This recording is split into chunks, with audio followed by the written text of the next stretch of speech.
બરાબર બોલજો. ચાલો આંખો બંધ અને ઉપયોગ બરાબર અહીંયા રાખજો હાથના ચક્ર ઉપર. ન નમઃ જોરથી. નમઃ અં નમઃ ગણં નમઃ મો નમઃ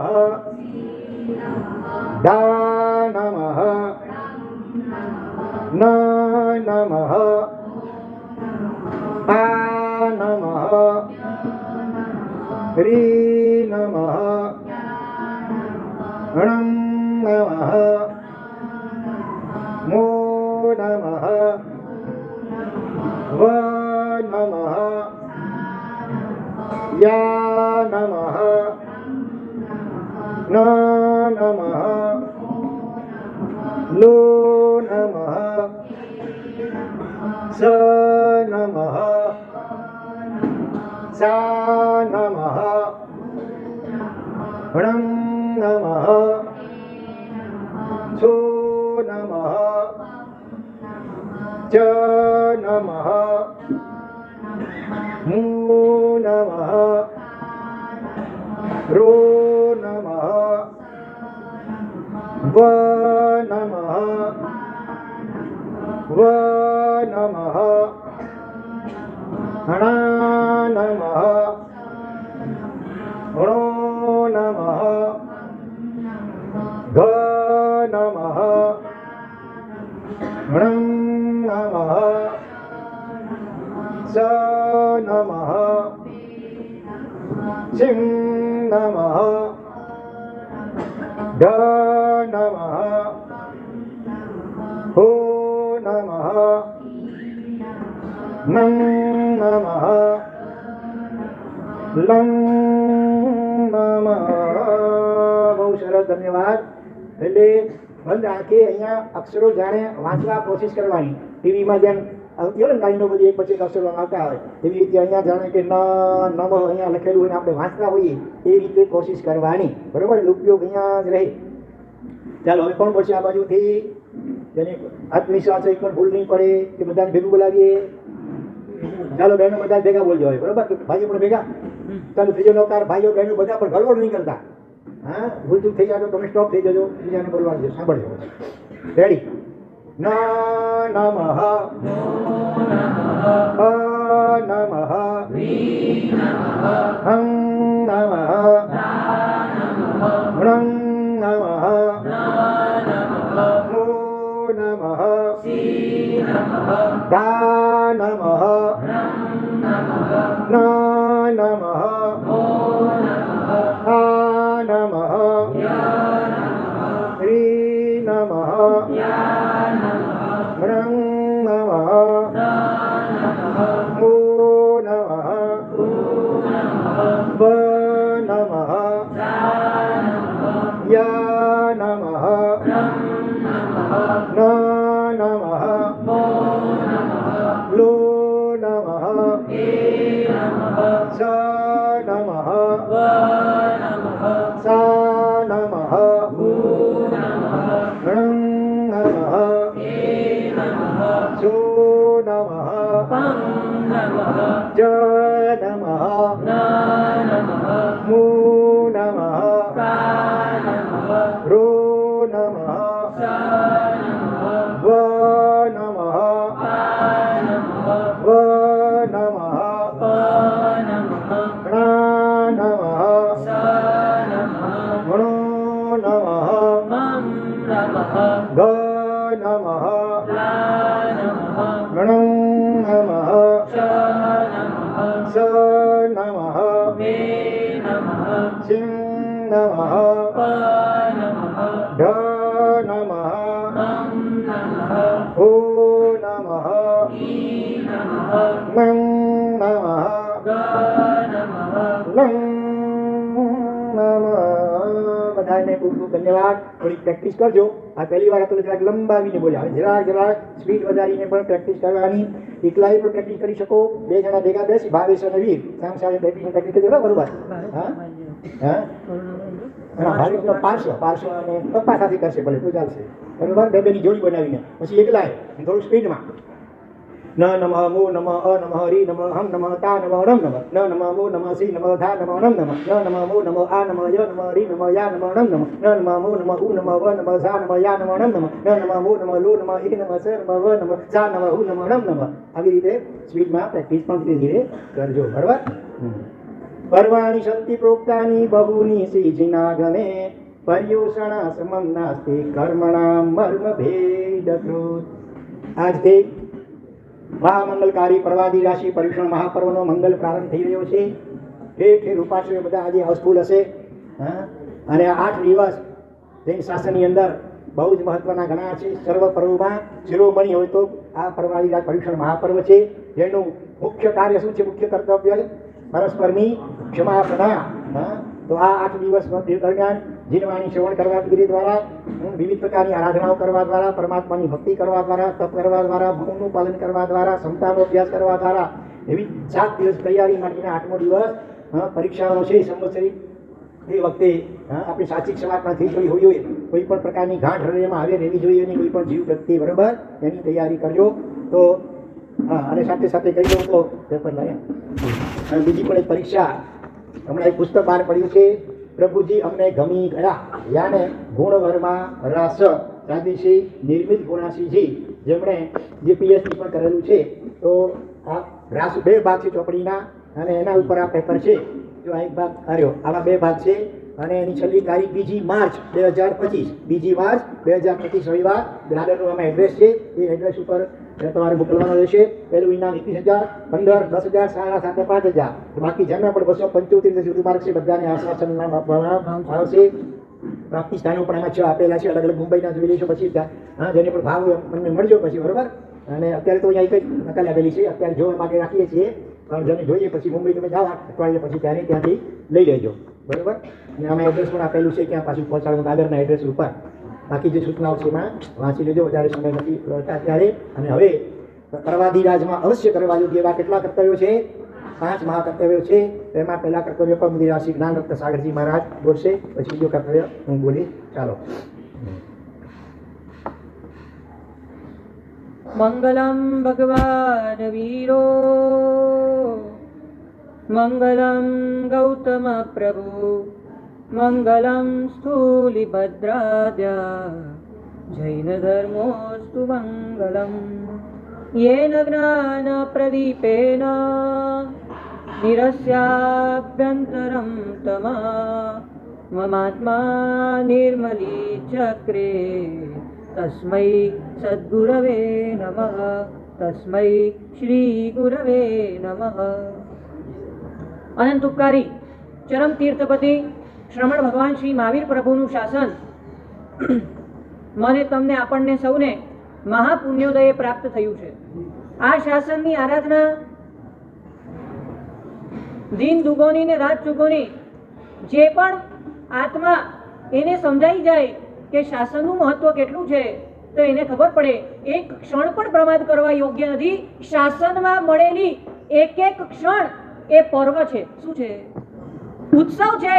પણ જો મનાવતા આવડે, આ એક એક ક્ષણને કદાચ જ્ઞાની ભગવંતોએ જોયું, બધા જીવોની એવી યોગ્યતા નથી કે બધી જ ક્ષણોને સાર્થક કરી શકે, પ્રમાદ વિના પોતાના આત્મા સન્મુખ રહીને ઉદ્યમ કરી શકે. અને માટે જ મહાપર્વના દિવસો, વિશિષ્ટ દિવસો, એની સુંદર મજાની ગોઠવણ મહાપુરુષોએ આપણા માટે કરી. એવા પર્વાધિરાજ પર્યુષણ મહાપર્વના દિવસો આવી ચૂક્યા છે, આવી પહોંચ્યા છે. ખૂબ હર્ષ, ઉલ્લાસ અને ઉમંગ આપણને છે. પણ પર્વાધિરાજનો સંદેશ શું છે?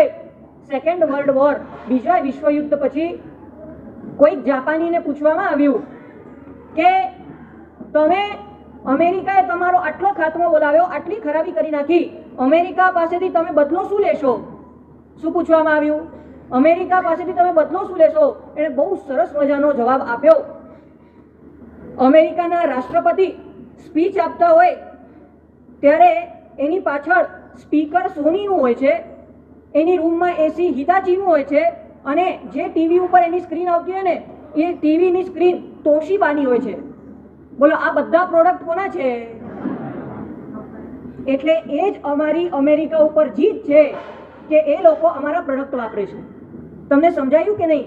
પર્વાધિરાજ પર્યુષણ મહાપર્વ વેરથી વેરથી વેર શમે નહીં જગમાં, આગથી આગ ન બુઝાય. એ જ રીતે તમે કોઈ તમારી સામે બદલો લીધો છે તો એની સામે મૈત્રીના મંગલ સૂરો રેલાવવાનો સંદેશ આ પર્વાધિરાજ પર્યુષણ મહાપર્વ આપે છે કે તમે વેરની સામે વેર કરશો તો તમે કૂતરાને પથ્થર મારો, બોલો કૂતરો શું કરે? ભોકે, કરડે. અને જો તમે પણ એ રીતે જ કરડવા જતા હો તો કૂતરામાં ને તમારામાં ફરક શું? અને માટે જ પર્વાધિરાજના દિવસો એ કહે છે પોઝિટિવ અસર જો સામેવાળી વ્યક્તિ ઉપર કરી શકો, તમારા ક્ષમાપનાના ભાવથી જો સામેના જીવમાં રહેલો ક્રોધ, સામેના જીવમાં રહેલી ખરાબી એ બધી મૂળથી દૂર થઈ જાય, એનું આંતર પરિવર્તન થઈ જાય, તો તમે સાચા જૈન શાસનના શ્રાવક કહી શકાઓ. અને એવી પવિત્રતમ સંદેશ લઈને આવેલું મહાપર્વ એટલે પર્વાધિરાજ પર્યુષણ મહાપર્વ. ઈતર જગતના પર્વો જોઈએ ને, કયા કયા પર્વો આવે? જો કે આપણે ઉજવાય નહીં, પણ તમે બધા તો હવે આપણે તો બધે ઠેકાણે જઈએ. બોલો નવરાત્રી, બીજા કયા કયા આવે? હોળી, ગણેશ ચતુર્થી વગેરે વગેરે વગેરે પર્વો. દરેક પર્વની અંદર, ઈતર પર્વની અંદર જોવા મળે કે લોકો એ રાતના ખાય અને પાર્ટી મનાવે, એ બધી રીતે મીઠાઈઓ વાટવી. જો આ જૈન શાસનનું જ પર્વ એવું છે, બોલો પર્વ આવે અને શું ચાલુ થાય? ઉપવાસ, અઠ્ઠાઈ. આ લોકોત્તર પર્વની વાત છે કે જે પર્વની અંદર અણાહારી પદની એટલે કે આત્માની સ્મૃતિ થાય. ઈતર પર્વોની અંદર નાચ ગાન અને ઢોલ નગારા વાગે. બોલો જૈન શાસનનું પર્વ આવે ત્યારે શું થાય? 40 લોગસનો કૌશલ, શાંત થવાનો, ધ્યાન કરવાનો, અંદરમાં ઠરવાનો અભ્યાસ કરવાનો. આખી જિંદગીમાં જે આત્માને ભૂલી ગયા એ આત્માને યાદ કરવાના દિવસો એટલે પર્વાધિરાજના દિવસો. અને માટે જ કોઈ મહાપુરુષે કહ્યું છે પર્યુષણ પર્વ એટલે આત્માનો પ્રોટીન અને ડાયટિંગ. બોલો કયું પ્રોટીન? આરાધનાઓનું પ્રોટીન આપવાનું અને ડાયટિંગ કયું કરવાનું? વિરાધનાઓથી સ્ટોપ. તમે બધા દેવલાલી આવી ગયા ને મુંબઈથી, હા શું થયું? વિરાધનાઓ સ્ટોપ. અને જો કેટલા જણ 64 ફરી પૌષદમાં છે? હજી બી કોઈને ભાવના હોય તો શાંતિ આવી જજો, બીજા દિવસે સાંજ સુધી ચાલુ રાખજો. પણ બધા જ વિરાધનાઓથી સ્ટોપ એટલે એની ડાયટિંગ. બીજી ભાષામાં કહીએ તો શરીરમાં ઉપવાસ વગેરેની ડાયટિંગ. ડાયટિંગ અને પ્રોટીનનું પર્વ એટલે પર્યુષણ મહાપર્વ. તોડ અને જોડનું પર્વ એટલે પર્યુષણ મહાપર્વ. કઈ રીતે તોડ જોડ? બોલો કોની સાથે સંબંધ તોડ્યો? સંસાર સાથે સંબંધ તોડો અને પરમાત્મા સાથે કે આત્મા સાથે સંબંધ જોડો એટલે પર્વાધિરાજ પર્યુષણ મહાપર્વ. અને ત્રીજા સર્જન અને વિસર્જનનું પર્વ એટલે પર્યુષણ મહાપર્વ. અંદરમાં રહેલા પરભાવો, વેર, વિરોધ અને જે અશુદ્ધિઓ ઘૂસી ગઈ છે એનું વિસર્જન કરી અને પુનર્આત્માનો, નવા શુદ્ધ આત્માનું સર્જન કરનારું પર્વ એટલે પર્યુષણ મહાપર્વ. અને મહાપુરુષોએ આ પર્વાધિરાજ પર્યુષણ મહાપર્વમાં કરવા યોગ્ય એવા 5 કર્તવ્યો બતાવ્યા છે. બોલી જશો? પહેલું કર્તવ્ય દર વર્ષે સાંભળો છો ને. પહેલું કર્તવ્ય અમારી પાલન કે અમારી પ્રવર્તન? પહેલું કર્તવ્ય વાસ્તવિકપણે અમારી પ્રવર્તન છે. બીજું નંબરનું કર્તવ્ય સાધર્મિક ભક્તિ. ત્રીજા નંબરનું કર્તવ્ય અઠમ તપ. ચોથા નંબરનું કર્તવ્ય ક્ષમાપના. અને 5મા નંબરનું કર્તવ્ય ચૈત્ય પરિપાટી. આ 5 કર્તવ્યો પર્યુષણ મહાપર્વમાં કરવા યોગ્ય બતાવ્યા હોય ત્યારે આ 5 કર્તવ્યો મય એવું પર્યુષણ મહાપર્વ એ સંતુલનનું મહાપર્વ છે. અમારી પાલન પ્રવર્તન થકી પર્યાવરણનું અસંતુલન દૂર થાય. કેવી રીતે? કે આજે અહિંસા એ આખા વિશ્વમાં ચોમેર ફેલાયેલી છે અને માટે એ પર્યાવરણને નુકસાન પહોંચતું હોવાથી ભૂકંપો, અતિવૃષ્ટિ, બોલો અતિવૃષ્ટિ થઈ ને હમણાં. બીજું શું શું આવ્યું? કેટલું આવે છે કેટલું જાય છે. પણ એવું લાગે છે કે આપણે એટલા રીઢા થઈ ગયા છીએ, જ્યાં સુધી આપણા ઉપર વાર નહીં આવે ને ત્યાં સુધી આપણે હલવાના. કેટલું આવે છે. ખરેખર જો જાગૃત થવું હોય તો ઘણા બધા નિમિત્તો મળતા હોય છે.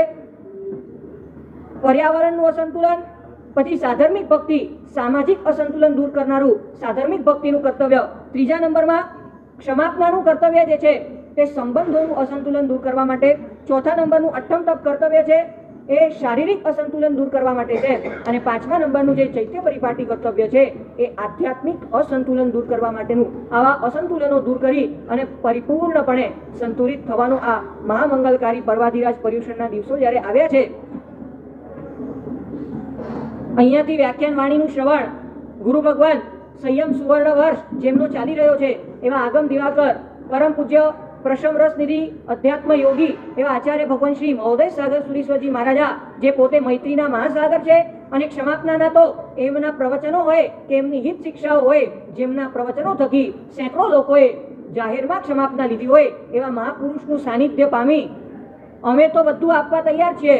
બોલો, તમે બધા તૈયાર છો? શું કરવાનું? તૈયાર શેના માટે તૈયાર છો? હા પાડવી બહુ ઈઝી છે ને, હા પાડી દેવાનું. શેના માટે? અંદરના દોષો અને વેર વિરોધની ગાંઠો હવે બરોબર ક્લિયર કરીને પૂછું છું. સાહેબ વેર છોડાવવા આવ્યા છે, તમે બધા વેર છોડવા તૈયાર છો? અવાજ પાછળ, મને છે ને પાછળ સીટ વાળા બહુ ગમે. ક્યાં છે? બોલો, સાહેબ આવ્યા છે, તમે તૈયાર છો? પાછળથી અવાજ આવતો નથી. ઘણી વાર શું થાય ખબર છે કે સરસ મજાનું એસી ચાલુ હોય, દંડલોપનો ગાદલો હોય, તમે આમ પડ્યા હો છતાં ઊંઘ આવે. સમજી ગયા ને આગળનું? અવાજ આવતો રહે તો ઊંઘ આવે નહીં, નહીતર વ્યાખ્યાનમાં પહેલી ઊંઘ આવી જાય. બોલો, તમે તૈયાર છો? અવાજ નથી આવતો. કેટલા જણા છો? ચલો જોરથી, તૈયાર છો? બહુ સરસ. હવે આગળ વધીએ. પ્રથમ કર્તવ્ય અમારી પ્રવર્તન. બે શબ્દો છે. મારી એટલે કોઈને મારવું, હિંસા કરવી. 10 પ્રકારના પ્રાણો જૈન શાસ્ત્રોની અંદર બતાવ્યા હોય ત્યારે એક પણ પ્રાણને ઠેસ પહોંચે તો એને હિંસા કરી કહેવાય. 10 પ્રકારના પ્રાણો કયા છે? 5 ઇન્દ્રિય, બહુ ઈઝી છે, યાદ રહી જશે. 5 ઇન્દ્રિય, 3 બળ, શ્વાસોશ્વાસ અને આયુષ્ય. આપણને હિંસા કઈ લાગે? કોઈનું આયુષ્ય પૂરું થઈ જાય એટલી આપણે ક્રૂરતા કરીએ તો હિંસા લાગે. પણ એની પહેલાના 10 પ્રાણો, એમાં પણ કોઈ પણ પ્રાણની હિંસા થાય તો પણ મહાપુરુષોએ કહ્યું છે કે એ હિંસા કહેવાય. કોઈના મનને પણ આપણા થકી ઠેસ પહોંચે તો એ હિંસા કરી કહેવાય. કોઈ ઇન્દ્રિયોને પણ આપણા થકી ઠેસ પહોંચે અને માટે જ અમારી એટલે કોઈના પ્રત્યે પણ હિંસાભર્યું વર્તન ન કરવું. એનું પ્રવર્તન એટલે બીજા પાસે કરાવવું. સમજ્યા કે નહીં? બીજા પાસે કરાવવું હોય તો પહેલા શું કરવું પડે? એક વખત ગાંધીજી પાસે એક ડોશીમાં એ પોતાના છોકરાને લઈ ગઈ અને કે આ ગોળ બહુ ખાય છે, એને ગોળની બાધા આપો, એને કહો દાંત ખરાબ થઈ જશે. હમણાં આજકાલ નાના છોકરાઓ ચોકલેટ બહુ ખાય ને, કે હવે જમાનો બદલી ગયો. ખાય છે શું ખાય? હવે શું ખાય? ચોકલેટ જ ખાય છે. સારું છે. ચોકલેટ ખાવાથી દાંત ખરાબ થઈ જાય એટલે ગાંધીજી પાસે ગોળની ફરિયાદ લઈને ગયા. ગાંધીજીએ શું કીધું? તમે 2 દિવસ પછી આવજો, પછી હું કહીશ. પછી પોતે શું કર્યું? અને પછી 2 દિવસ પછી ગયા અને કીધું બેટા ગોળ ન ખવાય, ગોળ બંધ કરી દે. તો એને બંધ કરી દીધું. નાના છોકરાએ મમ્મી સમજાવીને થાકી જાય, બંધ ન કરે. ગાંધીજીએ એક જ વાર કીધું ને બંધ કરી દીધું. ત્યારે માજીએ પૂછ્યું, આ જ વાક્ય તમે 2 દિવસ પહેલા બી કહી શક્યા હોત, કેમ 2 દિવસ પછી કીધું? 2 દિવસ પહેલા હું ખાતો હતો, 2 દિવસ મેં બંધ કર્યું અને પછી એને ઉપદેશ આપ્યો તો એ ઉપદેશ એને પોતે અસર કરી. અહિંસાનું પ્રવર્તન કરાવવું હોય પહેલા શું કરવું પડે? પોતામાં અહિંસા પ્રતિષ્ઠિત થઈ ગયેલી હોવી જોઈએ. યાદ કરો તીર્થંકર પરમાત્મા કેટલી અહિંસા પ્રતિષ્ઠિત થઈ હશે. એમની ઓરા સર્કલની અંદર આવનારો એ હિંસક પશુ પણ, એ પછી સિંહ હોય તો પણ એ બાજુમાં હરણ બેઠા હોય, બંને રમતા હોય અને મૈત્રી ભાવ પ્રસ્થાપિત થઈ જાય. આવા લોકોત્તર પરમાત્મા આપણને મળ્યા હોય. બીજી વાત કહું, આજે વડીલો પાસે જેટલો વારસો હશે ને સારા સંસ્કારોનો, એનો કેટલા ટકા વારસો આગળ ઉતરશે? બોલો. લગભગ 10% શક્યતા છે. તમારી પાસે 100% ધર્મનો વારસો હશે તો 10% નીચે ઉતરશે અને વિરાધના કે ખોટા સંસ્કારોનો તમારી પાસે 10% વારસો હશે તો કેટલો થઈને નીકળશે? સમજાય છે? એટલે પેલા વડીલોએ પોતાના જીવનમાં અણુમાં ધર્મનો ને અહિંસાનો રંગ ફેલાવી કરી અને જો આત્માને ભાવિત કરાય તો ખરેખર અહિંસાનું પ્રવર્તન થઈ શકે. 10 વૈકારિક સૂત્ર પરમ પાવન શ્રી આગમ સૂત્રની અંદર સ્વયંભવ આચાર્ય ભગવંતે કહ્યું છે, સવ્વે જીવાવિ ઈચ્છંતી જીવીરું ન મરી જીવું તમહા પાણી વહમ ગોરમ નિગંથા વજ્જયંતિણમ. આ જગતના દરેક જીવોની જો કોમન કોઈ ઈચ્છા હોય તો જીવવાની ઈચ્છા છે. અને માટે શાસ્ત્રકાર ભગવંતોએ કહ્યું છે, જે તમે તમારી માટે ઈચ્છો છો એ જ તમે બીજાની માટે ઈચ્છો. આ સનાતન ધર્મ છે અને માટે આવો ધર્મ પાળવા માટે અલગ અલગ ઘણા બધા ધર્મો આ દુનિયાની અંદર ફેલાયેલા છે, પણ દરેક ધર્મમાં જો એક કોઈ કોમન વાત હોય તો એ છે, કઈ કોમન વાત છે? અહિંસા. અહિંસાની નદીના કિનારે જ દરેક ધર્મોના વૃક્ષો ઉગી શકતા હોય છે, અને માટે અહિંસા એ દરેક ધર્મની, પણ બોલો કેટલી બધી વિષમતા સર્જાયેલી છે કે દરેક ધર્મ અહિંસાને માનતું હોવા છતાં આજના આ દુનિયાના લેવલ ઉપર કેટલા ટકા લોકો માંસાહારી છે? પ્રાય 95% of them are a non vegetarian. અને બહારના દેશોમાં તો શું શું ચાલે છે ને એની આપણે વાતો પણ ન સાંભળી શકીએ. ચાઇનાની અંદર 4 પગવાળી ખુરશી સિવાય કોઈ પણ 2 પગ 4 પગ વાળાને એ લોકો છોડતા નથી, બધા જ જાનવરોનું. અને નાના નાના ઈયળો, એ મચ્છરો કે એ વાંદાઓની પણ ચટણી ને કચુંબરને બનાવીને ખાનારા આ લોકો. કોરોના દુનિયામાંથી કરુણા ઘટી ગઈ ને એટલે કોરોના ફેલાયું, અને કોરોનાનું આદ્ય સ્થાન હતું ચામાચીડિયા. એના માંસનું ભક્ષણ જ્યારે ચાઇનાની અંદર વધ્યું અને ત્યારથી એ કોરોના વાયરસ એ રીલ થયો અને કેટલાય દેશોની અંદર એણે ખરાબો મચાવ્યો છે. વુહાન સિટીમાં કેટલાય એ સડકો ઉપર કેટલી હિંસાઓ થતી હોય છે. ઓસ્ટ્રેલિયાના દરિયા કિનારાઓ, એના લોહીના જો તમે એક દિવસ ત્યાંના દર્શન કરો ને તો તમે 1 મહિના સુધી ખાઈ ન શકો. અરે આ દુનિયામાં કેટલી હિંસા ચાલે છે એની કોઈ માપ કઢાવી ન શકાય. લોકોએ ન્યૂબોર્ન બેબીઝ એટલે કે જેના એબોર્શન થઈ જાય છે એવા લોકોને પણ છોડ્યું નથી. આઉટ ઓફની અંદર એવા સૂપ બને છે કે તમારે પહેલા ઓર્ડર આપવાનો અને પછી એવા લેડીઝ હોય જે એબોર્શન કરાવવાના હોય એમની સંપર્ક થાય, એમના બેબીનું કાઢવામાં આવે અને એના ઉપરની ચામડી એ સૂપમાં નાખી એ સૂપ બનાવીને હોંશે પીએ. આ માનવ પોતાની જીભના સ્વાદ માટે કેટલો નીચે ઉતરી ગયો છે એની કોઈ કલ્પના કરી શકાય એમ નથી. નાના નાના જનાવરો હોય, એ સસલું હોય કે ઉંદર હોય, એક પણ જીવને એ લોકો છોડ્યા નથી. કસાઈઓએ ભરપૂર હિંસાઓ જ્યારે ચલાવી છે ત્યારે જૈન શાસનમાં જન્મેલા એ શ્રાવકનું કર્તવ્ય છે કે કસાઈના હાથમાંથી છરોને છોડાવી એને પણ ચરવડો પકડાવવાની એ આપણી ફરજ છે. આખી દુનિયા ઉપર અહિંસાનો શ્વેત ધ્વજ લહેરાવવાની આપણી જ્યારે ફરજ હોય અને જો આપણે જ સૂતેલા પડ્યા હોઈએ, આપણા જીવનમાં ખાધા ખોરાકીની કોઈ ઠેકાણું ન હોય, આપણા ઘરમાં હિંસાનું કોઈ માપદંડ ન હોય, આપણા પ્રસંગોની અંદર બોલો આપણા સાંસારિક પ્રસંગો પ્રભુ આજ્ઞામય હોય ને, અહિંસામય હોય ને, હોવા જોઈએ. દુનિયામાં કમિટમેન્ટો તો ઘણા મિનિસ્ટરો કરે છે પણ સુધારો થતો. Charity begins from home. તમારા ઘરથી. અને one man purification can save hall world. એક માણસ જો ધારે કે મારે સંપૂર્ણ અહિંસાનું પાલન જીવનમાં કરવું છે, પ્રવર્તનની વાત તો બહુ દૂર રહી. અને મારે કેવું છે, જૈન શાસન પ્રવર્તનની ભલે વાત કરતો હોય પણ જૈન શાસનમાં કર્તૃત્વ ભાવની વાત હોય જ નહીં. તમે કોઈને હાથ પકડીને કહો હલ તો કે ઈ ના કરે જો કે ઈ કરે જો. ફોર્સ એન્ડ જૈન શાસન આ બંને વિરોધી છે. કારણ કે કદાગ્રહ આગ્રહ એ છોડીને પછી જ શાસનમાં પ્રવેશ થતો હોય ત્યારે પ્રવર્તન. તમે છે ને કોઈ પ્રશ્ન પૂછતા નથી પણ મને પ્રશ્ન થાય છે, તમે એક બાજુ કહો છો પ્રવર્તન અથવા ફોર્સ એ કોઈને કરવાનું નથી, તો પછી તમે બીજા પાસે કેવી રીતે પડાવી શકશો? ચલો જવાબ આપો મને. મારે કોઈને તમને મને કોઈ ફોર્સ કરવો નથી, પણ મારે સહજપણે તમારી પાસે પરિવર્તન કરાવવું હોય, બોલો શું કરવું પડે? પોતાનું જીવન પ્રેમથી એટલું છલોછલ ભરાઈ જાય, પોતાના જીવનની અહિંસા એટલી બધી પરાકાષ્ઠાએ પહોંચે કે બીજા વ્યક્તિને કેવું ના પડે. તમારી બોલવાની શૈલી, તમારી ચાલવાની શૈલી. ચાલતા હોય ત્યારે શ્રાવક, સાધુ તો સુતરામ, શ્રાવક પણ નીચે જોઈને જ ચાલતા હોય. બોલે, શ્રાવકના મોઢામાં કઠોર શબ્દ હોય બોલી તો દો.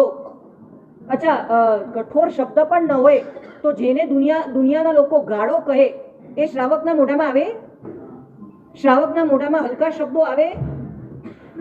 શ્રાવકનું જીવન ચતુર્વિધ સંઘને જ્યારે તીર્થની ઉપમા આપવામાં આવતી હોય તારે તે તીર્થ શ્રાવકના પરિચયમાં આવેલો પ્રત્યેક વ્યક્તિ પોતે તો તરે શ્રાવક, એના પરિચયમાં આવતા વ્યક્તિ પણ એની રહેણી કરણી, એની હાલચાલ, એની બોલવાની પદ્ધતિથી પામી જાય કે ખરેખર ये व्यक्ति कुछ अलग है.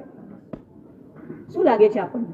કદાચ આપણે આરાધના પણ કરી રહ્યા હોઈએ, કદાચ આપણે ઉપાસના પણ કરતા હોઈએ, દેવગુરુના એકદમ નિકટમાં હોય, અને જે તો દેવગુરુની નિકટમાં હોય ને એની તો જવાબદારી ઓર વધી જાય કે ન વધી જાય. અને જેને એમ લાગતું હોય કે આ જીવનમાં મારા શબ્દોમાં ફેરફાર થવો શક્ય નથી, એને શું કરવું જોઈએ? મૌન રાખવું, જેટલું વધુમાં વધુ મૌન. અને આજે આપણે પોતાના જીવનમાં કઈ રીતે અહિંસા પાલન કરી શકીશું એની 4 બાબતો આપણે જોવાની છે. 4 દયા. સૌથી પહેલી નંબરની દયા છે ગૃહ દયા. ઘરમાં એ દયાનું પાલન કરવું. ઘણાના ઘરોની બહાર લખેલું હોય, સિમંદર સ્વામીની સાક્ષીએ આ ઘરમાં ક્રોધ કરવાની. લખેલું છે કે નહીં? નથી લખેલું? એક બેનર બનાવીને લગાવી દેજો, સિમંદર પ્રભુની સાક્ષીએ. ઘરમાંથી જો અહિંસાના વાઇબ્રેશન્સ ફેલાતા હોય તો ખરેખર એ આવતી પેઢીને શીખવવું ન પડે, જાતે જ શીખી જાય. સર્વપ્રથમ તો રસોડાની જૈણા અને સ્વચ્છતાની જૈણા. એક શ્રાવિકા, હવે તો કેવી પરિસ્થિતિ છે, શ્રાવિકાઓને ઘર સંભાળવા માટે પણ ટાઈમ રહ્યો. એવું થયું? સાચી વાત છે કે ખોટી વાત છે? કેમ ટાઈમ નથી મળતો? એટલો બધો ખર્ચો વધી ગયો કે એક જણ કમાય છે તો પૂરું થતું. એવું પણ એક બાજુ છે. અને બીજી બાજુ હવે શ્રાવિકાઓને ઘરે બેઠા બેઠા કરવાનું શું? અમે પણ બહાર જઈએ. ઘરના રાણી જે શ્રાવિકા કહેવાતા, અને જે કામવાળીના હાથમાં ઘર જાય, બોલો ઘરમાં જૈણા પડાય? બહારથી લોટ આવેલા, આજના કાળમાં બહારના તૈયાર મળતા લોટો, એની અંદર શેનો પાવડર હોય છે? માછલીનો પાવડર એડ કરે છે. એ પછી કેટલા પણ કંપની સારી હોય, ઘરમાં પ્રથમ દયા ચાલુ થાય. મર્સી એટ હોમ, ગૃહ દયા. બોલો કુમારપાળ મહારાજા કેટલા શૂરવીર હતા. કોઈ માન શબ્દ બોલે એની સામે આખું યુદ્ધ ખેલી શકતા હતા, પણ પોતાના 11 લાખ ઘોડાઓને ગાળેલું પાણી પીવડાવતા હતા. કયું પાણી? 11 લાખ ઘોડાઓ. મને ક્યારેક એમ થાય, કુમારપાળ મહારાજા પાસે પહોંચેલા ઘોડા એટલા નસીબવાળા હતા કે એમને ગાળેલું પાણી મળતું, અને તમારા લગ્નમાં આવતા સૈનિક સજ્જનો એ નસીબવાળા નથી, એમને બિસ્લેરીનું અણઘડ પાણી મળી જાય કે ન મળે? આ તો લગ્નની વાત કરી, આપણા ધાર્મિક પ્રસંગોમાં તો ન જોઈ ને. જ્યાં જૈણાનું પાલન નથી, જ્યાં જીન આજ્ઞાનો લક્ષ્ય નથી, મને કહેવા દો કે એ ધાર્મિક પ્રસંગ જ નથી. કાં તમે એને ધાર્મિક પ્રસંગનું હેડિંગ ના આપો, અને કાં તમારે આપવું જોઈએ તો જૈણાનું પાલન કરાવો. એક વ્યક્તિ. અને આગળ વધીને વાત કરું, કુમારપાળ મહારાજા યુદ્ધ કરવા પણ જાય, અને એમને ફરવા હોય, જાતા હોય, ઘોડા ઉપર ચડે, એ ત્યારે ચડવા પાસે જે જગ્યા હોય ને ચડવા માટે, એની પાસે શું પડ્યું હોય? પૂંછડી પડી હોય. અને પૂંછડીથી શું કરે? પ્રમાર્જન કરી અને પછી ઉપર ચડે. એમને 18 દેશોમાં એમને અમારી પ્રવર્તન નહીં કરાવી શક્યા. પોતાના જીવનમાં કેટલું સૂક્ષ્મ એ અહિંસાનું પાલન, રગમાં પ્રેમ. એક રાજાને એમ થયું કે આ જે પોંજીને ઘોડા ઉપર ચડતો એ કેટલો ઢીલો રાજા છે, આને તો અમે જીતી લઈશું. અને એ રાજા સામે એણે પોતાનું સુરાતન બતાવવા માટે ભાલો એ અહીંયા જંગામાં નાખ્યો, અને લોહીના ફુવારા છૂટ્યા, અને પોતે હસતા રહ્યા. એ કે અનપરાધી એક જીવ પ્રત્યે પણ અમે હિંસા નહીં કરીએ, અને અપરાધી એક પણ જીવને નહીં છોડીએ. એ અમારા ક્ષત્રિયપણાનું ગૌરવ છે. આ તો ઘોડાને ત્યાં પૂંછડી રાખતા હતા. બોલો આપણા ગેસ સ્ટોવ પાસે પૂંછડી હોય? પહેલાના કાળમાં કેટલી બધી વાતો. ઉપર ચંદરવા, 7 જગ્યાએ ઘરની અંદર ચંદરવાની વાત હતી. પાણીયારા ઉપર ચંદરવું, ગેસ ઉપર ચંદરવો, શયન કક્ષમાં ચંદરવો. બધી વાતો કેવી થઈ ગઈ? બહુ જૂની થઈ ગઈ. 10 ચંદરવા અને 7 ગળના. ઘીનું ગળનું અલગ, તેલનું ગળનું અલગ, પાણીનું ગળનું અલગ. અને એ બધા ગળનાને સંખારો કરવાની વિધિઓ કેટલી સૂક્ષ્મ. અને સંખારો એટલે ખબર પડે, હજી તો ઘણાને ખબર પણ નહીં હોય સંખારો એટલે શું. પાણી જેમાંથી ગાળેલું હોય, અને પછી એ પાણીમાં જે પણ જીવો આવ્યા હોય એ જીવોને પાછા એ જ પાણીમાં મૂકવા, એને સંખારો કર્યો કહેવાય. અને પહેલાના કાળમાં નંબર 1 નંબરના કૂવામાંથી પાણી કાઢ્યું હોય ને, તો બીજા નંબરના કૂવામાંથી પાણી, એમાં સંખારો નહીં કરવાનો, ત્યાં જ સંખારો કરવા જવાનું. આટલી સૂક્ષ્મતમ જ્યાં જીવ દયાનું પાલન, જ્યાં જૈન શાસનમાં બતાવેલું હોય, ત્યાં એક રૂમ હોલ કિચન હોય અને સામાન ભર્યો હોય 10 રૂમ જેટલો. કેટલો સામાન હોય? મને એક પ્રશ્ન પૂછું છું, જે વસ્તુ 1 વર્ષમાં કે 5 વર્ષમાં આપણને કામ ન આવી હોય એ વસ્તુ તો આપણા ઘરથી બહાર જ હોય ને. કે ભરી ભરીને વર્ષમાં એકવાર સાફ સફાઈ ન થતી હોય, ભરી ભરીને પડી હોય, ત્યાં શું થઈ રહ્યું છે કાંઈ ખબર નથી. કયા જીવો પડી રહ્યા છે, કયા ઘણીવાર તો ઉપરથી ભેજ આવતું હોય અને એ પાણીના કારણે એટલો બધો શ્રાવકનું ઘર, કોઈ જીવ, કોઈક નાનકડો જીવ ભૂલે ચૂકે શ્રાવકના ઘરમાં આવી જાય ને, એને શું થાય? હાશ. શું થાય? કેમ? આ ઘરમાં મને કઈ નહીં થાય. એટલે જ છે ને અમારા ઉપાશ્રયમાં કૂતરા બિલાડાને એમને આવી જ જાય. એમને ખબર છે અહીંયા કોઈ કાંઈ નહીં કરે. બોલો, આપણા ઘર માટે એમનો વિશ્વાસ ખરો કે આપણે જેમ તેમ પેસ્ટિસાઇડ અને લક્ષ્મણ રેખા આવા હિંસક સાધનોનો ઉપયોગ? પહેલા તો સ્વચ્છતા જ એટલી હોય કે ઘરની અંદરમાં આવનાર વ્યક્તિને ખબર પડી જાય કે આ શ્રાવકનું ઘર છે. સમજાય છે? ગૃહદયા. જૈન શ્રાવકના પ્રસંગો કેવા હોય જેની અંદર એક પણ આ ધાર્મિક પ્રસંગની વાત નથી કરતો. મારા સાહેબ, બરફ અંદર ના વધો, બહારથી રખ્યો હોય હાલે. મારે સાહેબ, હું પનીર થાય ને, પનીર મળે હલે સાહેબ, મળે હલે એટલે એક વખત હું ઘરમાં ગોચરી ઓરાવા ગયો, થોડીક પૂછતાછ કરતો હતો. શ્રાવિકા બેન હતા, એમને પૂછ્યું આનો કેટલો સમય થયો છે, આ કેટલું થયું છે? એ શ્રાવિકા બેને કહ્યું, મારા સાહેબ, અમારા ઘરમાં આવીને તમારે પૂછવાનું નહીં, કારણ કે જે જીનાજ્ઞામય છે એ અમને ચાલશે, જે તમને ચાલે છે એ જ અમને ચાલશે. બોલો, એવું આપણું ખરું? મારા સાહેબ, બે હણે કોથમીર વજેલા, એવું ખરું? શું પોઝિશન છે? આપણે એક કોથમીર પણ જો ત્યાગ ન કરી શકતા હોઈએ તો અમારી પ્રવર્તન આપણે કરાવી શકીશું? પૂછવું છે મારે. ઘણા નવા આવ્યા છે, મને કોઈ દ્રવ્ય સાથે એ લેવો દેવો નથી. હૃદયમાં જીવ પ્રત્યેનો પ્રેમ ભાવ કેટલો હોય, મારા ભગવાને આ વસ્તુમાં જીવ છે એમ કહ્યું છે, બસ એટલું મારા માટે પર્યાપ્ત છે. મને મારા જીવ માટે, મારા કોઈ પણ મોજ શોખ માટે. અને હવે તો બ્યુટીઝના સાધનો, શ્રાવિકા બહેનો, થોડોક કોઈક નાનકડો પ્રસંગ હોય ને, પેલા શીલના સુગંધથી એ મગમગાઈમાં નહોતા એટલે બીજું કઈ જરૂર પડતી નહોતી. બ્યુટીઝના સાધનોની અંદર કેટલી બધી એક્સપેરિમેન્ટ્સ માટે જીવ હિંસા થતી હોય. એવું પણ આવે છે બ્યુટી વિધાઉટ ક્રુઅલ્ટી, એવી પણ એક સંસ્થા ચાલે છે. પણ જ્યાં સુધી આપણે પોતે જ એ ગુણના સૌંદર્યથી મગમગાઈમાં હોઈએ, કોને શું બતાવવા જવું છે? જે શરીર આવતીકાલે થોડાક જ દિવસો, વર્ષો અને મહિનાઓમાં રાખ થઈ જવાનું છે, એ શરીરને શણગારવામાં આત્મા ઉપર જે શાશ્વત સાથે રહેવાનું છે, એ આત્મા ઉપર બોલો દાગ લાગે તો ચાલે? આજથી સંકલ્પ કરીએ, મારા ઘરમાં અહિંસા, પરમાત્મા પ્રભુ વીરે જે આજ્ઞા કરી છે એ પ્રમાણેની જ વસ્તુઓ, એ પ્રમાણેનું જ આચરણ અને જીવન અમારા ઘરમાં શરૂ થશે. પહેલા નંબરનો, હવે તમે બોલજો, પહેલા નંબરમાં એમ નહીં, અમારી પ્રવર્તનના અંતર્ગત ગૃહ દયા. કઈ દયા? બીજા નંબરમાં વ્યવસાય દયા. જે પણ વ્યવસાય તમે જીવનમાં આચરી રહ્યા છો એ વ્યવસાય પુષ્કળ જીવોની હિંસા કરનારું તો નથી ને? ચેક કરી લેવું. એક મહાત્મા ગોચરી ઓરાવટ માટે નીકળ્યા હતા. ઘરમાં જેવો પ્રવેશ કર્યો, શ્રાવિકા બેને કીધું, સાહેબ ગોચરી પછી ઓરાવીશ, પેલા મારા છોકરાને માંગલિક સંભળાવો. કેમ, શું થયું? મહાત્માએ પૂછ્યું. 6 વર્ષનો છોકરો, 3જા સ્ટેજનું કેન્સર લાગુ પડી ગયું છે, પીડાઈ રહ્યો છે, હેરાન થઈ રહ્યો છે, સાહેબ પ્લીઝ માંગલિક સંભળાવો.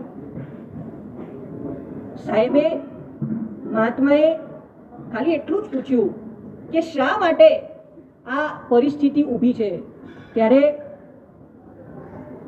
એક જ વસ્તુમાં ખુલાસો થયો કે સાહેબ, અમારો ધંધો જંતુનાશક દવાઓનો ધંધો છે.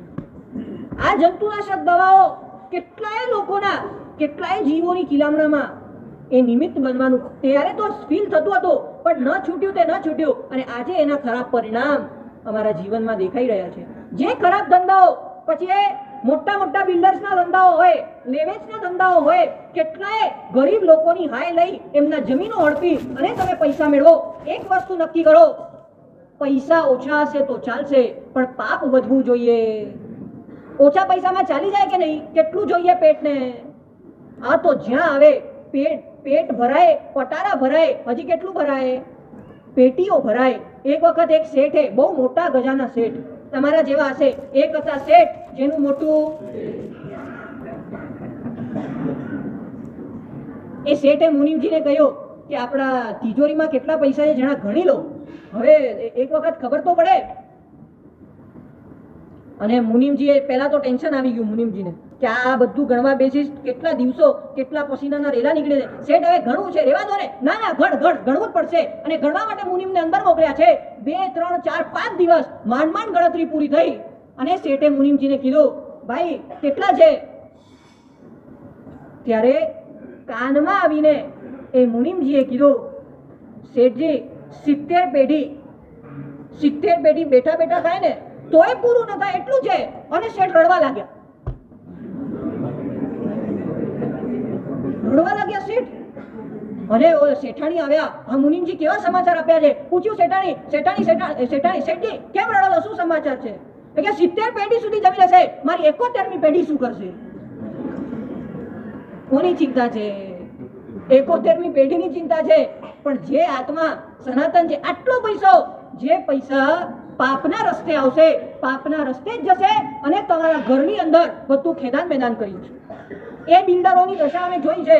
એટલા પૈસા, પત્ની ઊંધી ચાલતી હોય, દીકરા થયા હોય કાં થયા જ ન હોય, ને થયા હોય તો કયા રોગ લાગુ પડ્યા હોય, ખાવા માટે, રહેવા માટે. આ દેખાય ને કેટલું છે? એનાથી મોટા બંગલા હોય, પણ રહેવા વાળા કેટલા હોય? અને હું તો સાચું કહું ને, પૈસા કમાવાના શેઠે અને વાપરવાના નોકર હોય. કોણે વાપરવાનું? આ અવસ્થા જ્યાં થયેલી હોય એટલું નક્કી કરીએ, જે ધંધાઓમાં દૂર સુધીના એ લિંકો અતિશય હિંસામાં એ નિમિત્ત બનતા છે, એવા ધંધાઓ, એ પછી શેર બજારનો ધંધો હોય કે એ અનેક હમણાં તો એટલા બધા વેપાર ધંધાઓ નીકળ્યા છે ને જેની કોઈ સીમા નથી. અને રોજના રોજ એડવર્ટાઇઝમેન્ટમાં તમને ધંધાઓ બતાવે, આ કરો, તે કરો, અહીંયા આટલું લગાવો, આમ કરો. એટલી બધી દુનિયા ચાલી રહી છે. અમે તો ભગવાન મહાવીર સ્વામીના શાસન રૂપી એ કલ્પવૃક્ષની છાયામાં બેઠા છીએ. બહાર કેટલો અગ્નિ બળી રહ્યો છે, દાવાનળ છે, અમને કઈ ખબર? તમારે થવું છે આવું?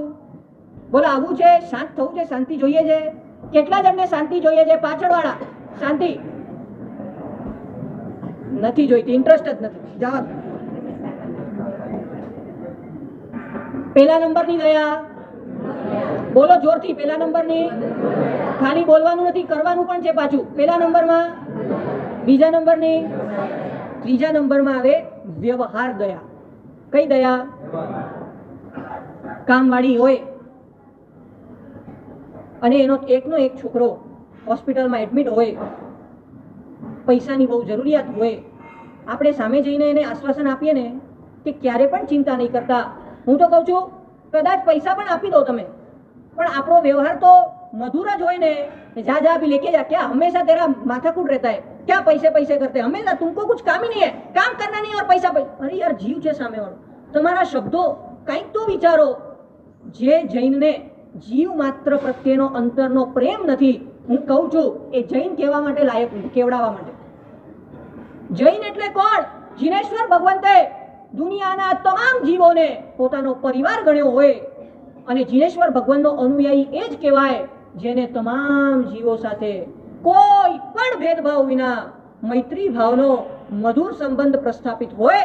એ જ જીનેશ્વર પ્રભુનો અનુયાયી કહેવાય, અને એ જ સાચા અંશમાં જૈન કહેવાય.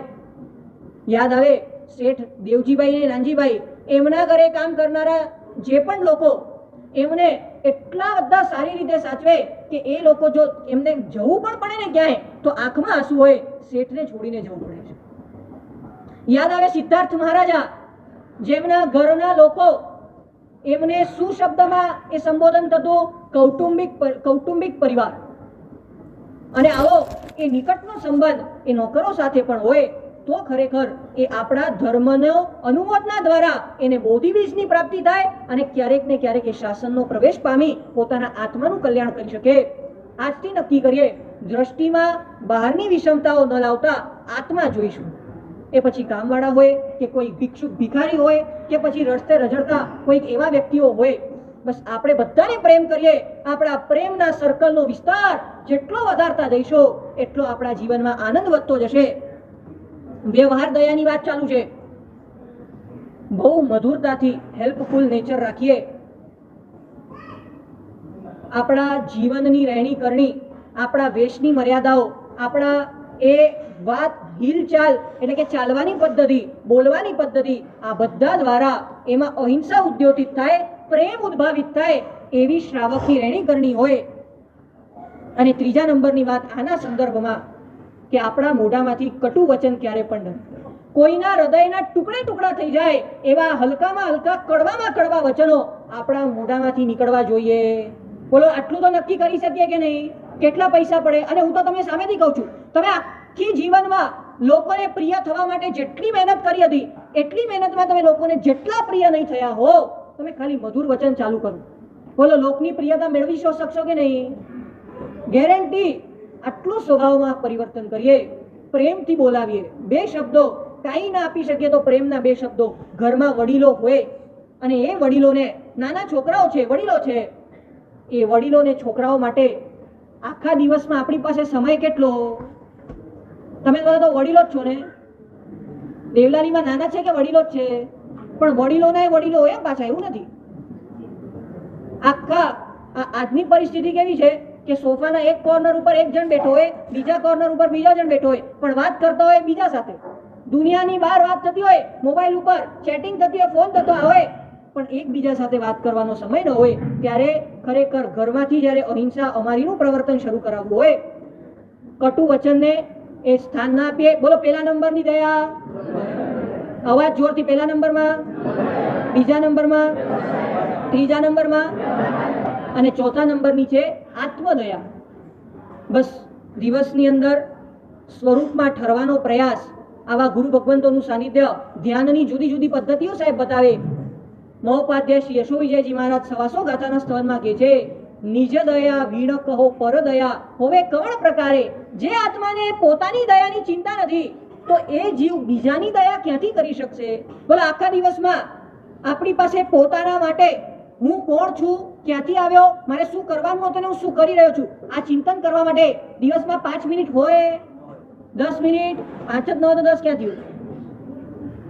જો 1 મિનિટ પણ આપણને પોતાની ચિંતા બસ શરૂ કરો. આત્મદયા. ચંદ્રશેખર મહારાજ સાહેબ યાદ આવે, કહેતા હતા, જે કામ લાઠીથી નહીં થાય એ કામ પલાઠીથી થશે. હવે પલાઠીનો સાધના કરવાનો સમય આવી ચૂક્યો છે. જેટલા દુનિયામાં સાધકો વધશે, ઓટોમેટિકલી અશુદ્ધિઓ દૂર થતા થતા આપણે એટલા બધા અમારીમય, પ્રેમમય, કરુણામય બની જઈએ કે આપણા થકી વિશ્વના ચારે કોર અમારીનું પ્રવર્તન સહજપણે થઈ જાય અને આ જૈન શાસન જયવંત બને, વિશ્વ માત્ર અહિંસા મુક્ત બને અને આ શાસન વિશ્વના કોણે કોણે ફેલાય. એ જ મંગલ ભાવના સાથે જીનાગના વિરુદ્ધ બોલાઈ હોય તો હાર્દિક મિચ્છામી દુક્કડમ પ્રથમ કર્તવ્ય પૂર્ણ થયું છે. વિદ્યા કર્તવ્ય નમઃ નમઃ.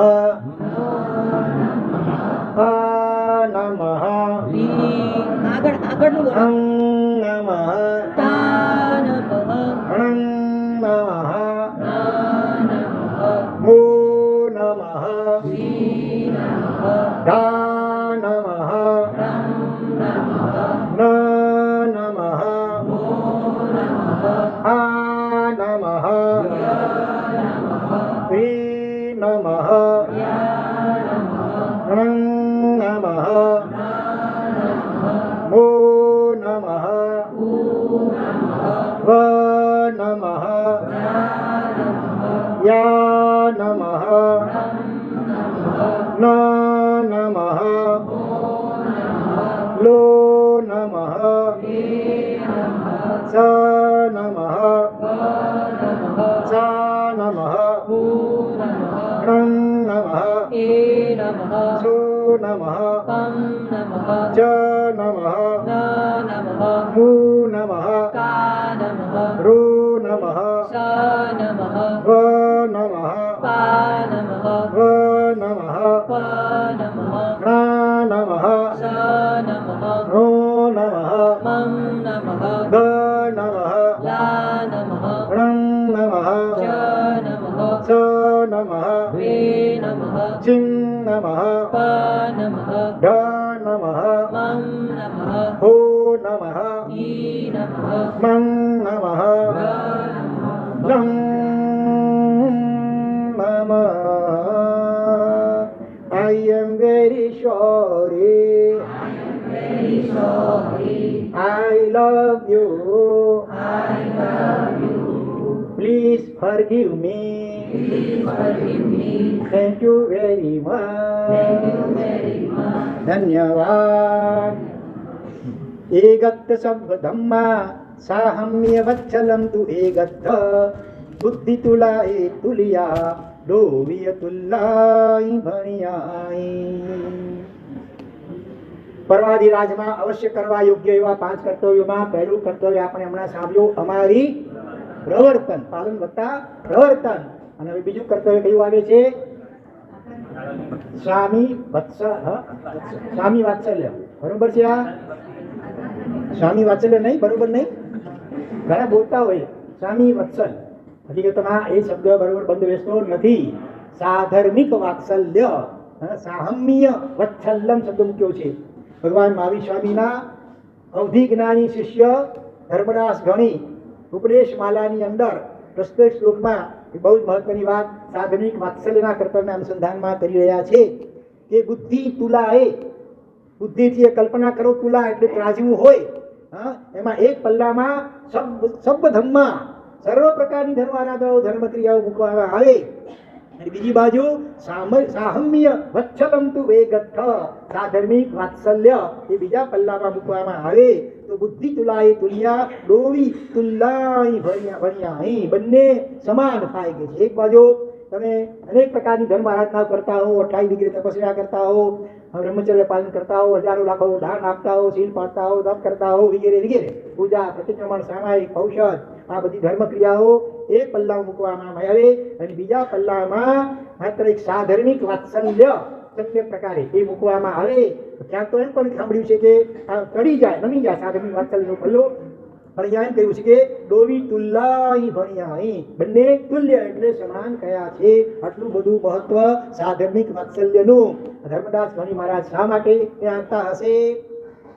કહ્યું છે ન ધર્મો ધાર્મિક વિના, ધર્મ ક્યારે ટકે કે ધર્મને આચરનાર ધાર્મિક લોકો જેટલા વધારે એટલો ધર્મ લાંબો સમય ટકે. ધર્મ તો કોઈક વ્યક્તિમાં રહેશે ને, આકાશમાં અધર તો નહીં રહે. તો એ ધર્મને આચરનારા જે હોય એકબીજામાં સમાન ધર્મને આચરનારા આપસમાં એકબીજામાં શું કહેવાય? સાધર્મિક. સમાન ધર્મને પાળનારા સાધર્મિક. તો આપણે જૈન ધર્મને અનુસરીએ છીએ તો જેટલા પણ જૈન ધર્મને અનુસરતા હોય ભલે ઓછે કે વધે હશે, તરતમતાઓ તો ઘણી રહેવાની. જૈન કુળમાં જન્મ્યા હોય ઘણા એવા હોય છે કે આજે નૌકાર માંડ આવડતો હોય, નૌકાર પણ કદાચ શુદ્ધ ન આવડતો હોય, એવા પણ ઘણા નીકળી, છતાં પણ જૈન શાસનમાં, જૈન કુળમાં, જૈન પરિવારમાં જન્મ્યો છે એટલે એ આપણો સાધર્મિક અને એના પ્રત્યે વિશેષ પ્રકારે આદર, પ્રેમ, બહુમાન અને લાગણીથી જોવું જોઈએ. અને બીજો શબ્દ છે સાધર્મિક વાત્સલ્ય.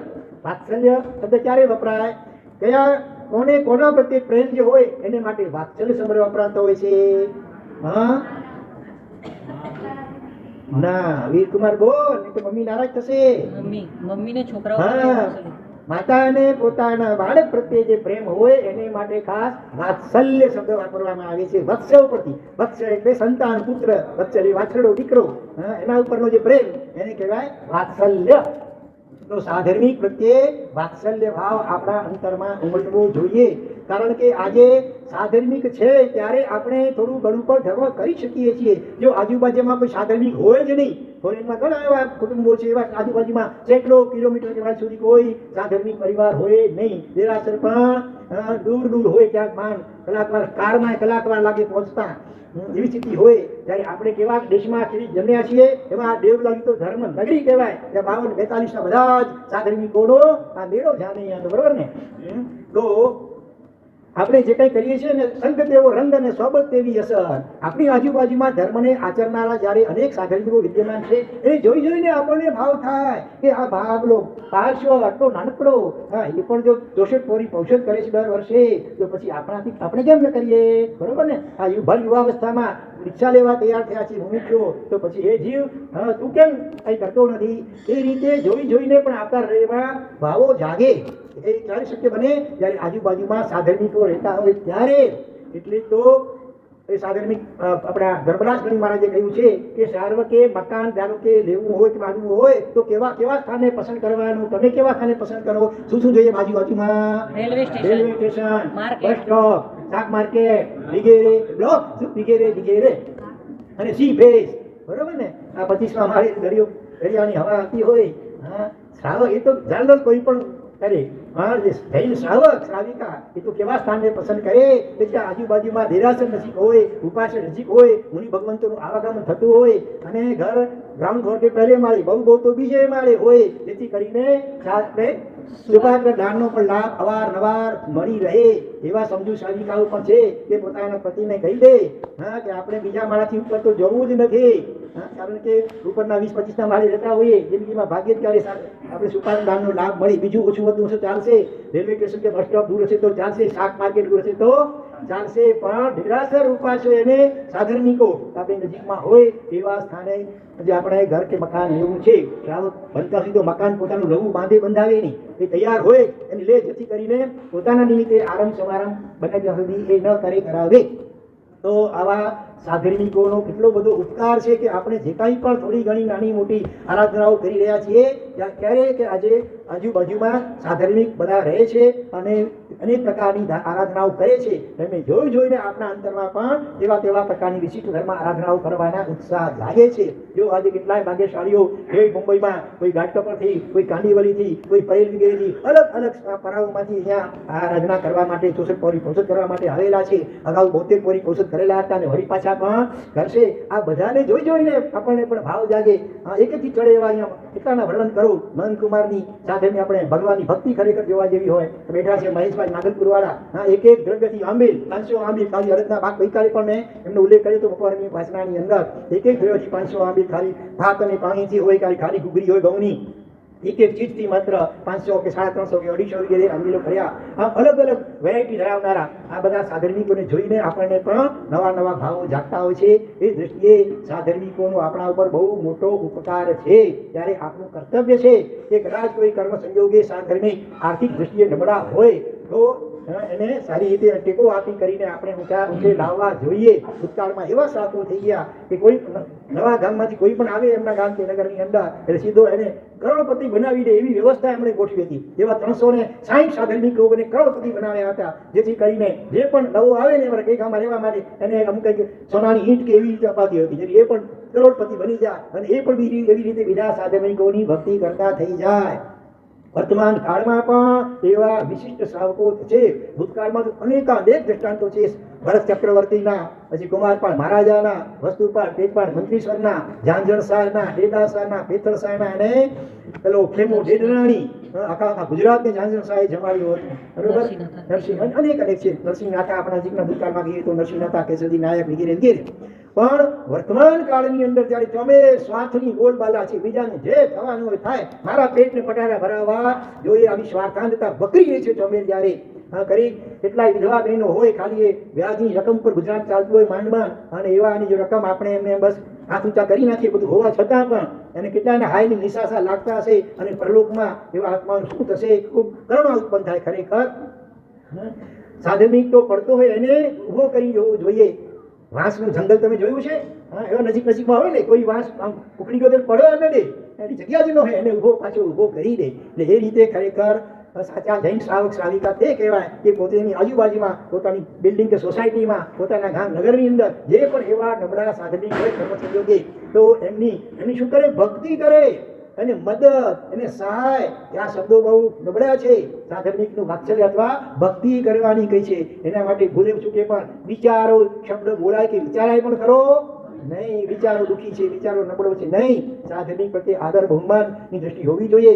જે ભગવાનની હું સેવા પૂજા ભક્તિ કરું છું, જે ગુરુ ભગવતની હું સેવા ઉપાદાન કરી ભક્તિ કરું છું, એ જ દેવ ગુરુનો ઉપાસક આ શ્રાવક પર પોતાની કક્ષા પ્રમાણે કરી રહ્યો છે. આર્થિક દ્રષ્ટિએ નબળો છે અને એની ઘરની પરિવારની ચિંતા હોય તો દેવગુરુની ઉપાસનામાં તેનું કેટલું ચોંટી શકશે. માટે મારું કર્તવ્ય અને ફરજ છે. આપણે કાંઈ ઉપકાર કરીએ છીએ કોઈના ઉપર એવી બુદ્ધિથી બિલકુલ નહીં, એમાં તો અહંકારનું પોષણ થાય. મારું કર્તવ્ય અને મારી ફરજ છે કે મારે મારા પરમાત્માના ગુરુ ભગવંતોની ઉપાસના કરનાર સાધર્મિક એને દરેક પ્રકારે દ્રવ્ય ભાવ, દરેક પ્રકારે એની ભક્તિનો લાભ મારે લેવો જોઈએ. પહેલાના કાળમાં ગુપ્ત સાધનની ભક્તિ કરતા હતા. બધા મોટે ભાગે સાધન જલ્દી કોઈ હાથ લાંબુ જલ્દી કરે નહીં.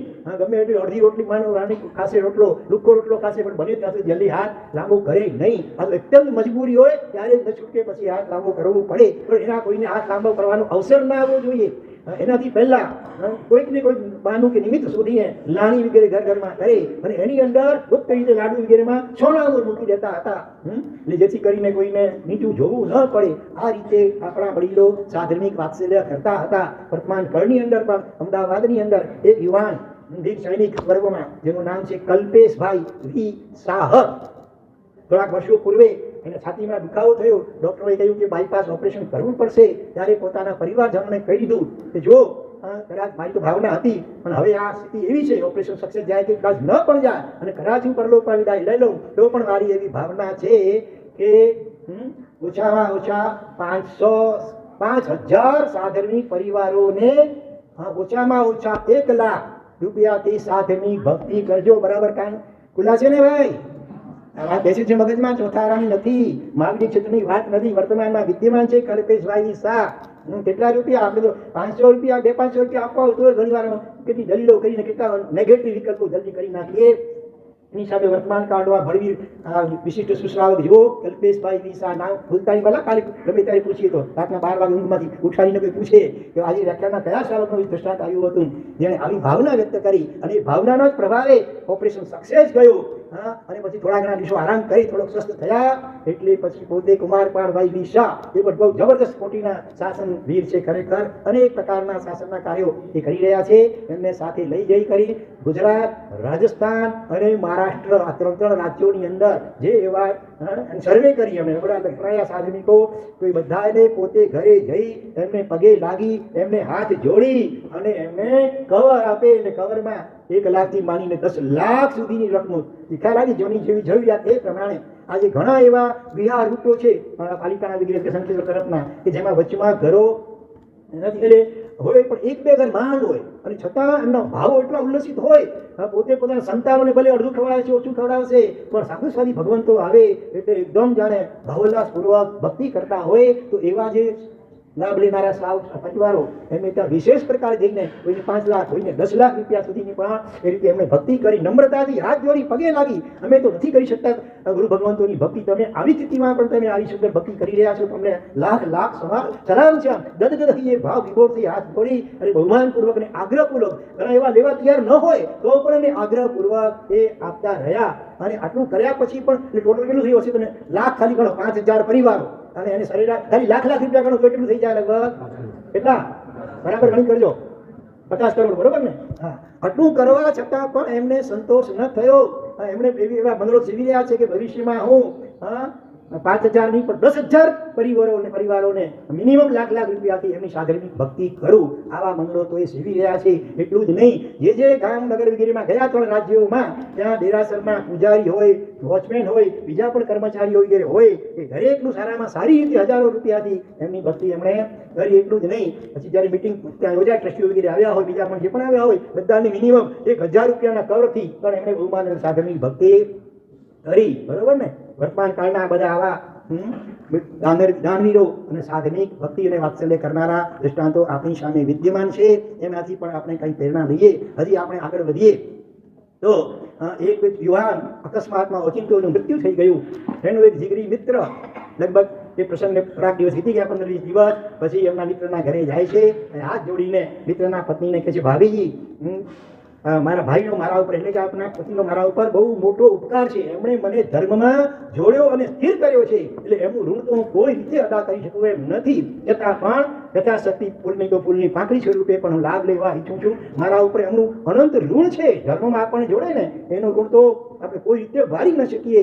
એણે કહ્યું કે મારા મિત્રનો જે કબાટ છે અને એમને કહ્યું હતું એ પ્રમાણેની ઉપર જ્યાં એની ફાઇલ છે અને એ ફાઇલમાં લગભગ 40 લાખ રૂપિયાનું દેવું એમના ઉપર હતું અને આપવાના હતા. તો કૃપા કરીને મને એ જરાક ફાઇલ આપો, એટલે જેમના રૂપિયા ચૂકવવાના છે એ હું મિત્રના નામે હું ચૂકવી દઉં અને ઋણમાંથી કંઈક અંશે મુક્ત બનું. 40 લાખ રૂપિયાની રકમ આપવા છતાં પણ અંદરમાં કેટલી નમ્રતા છે.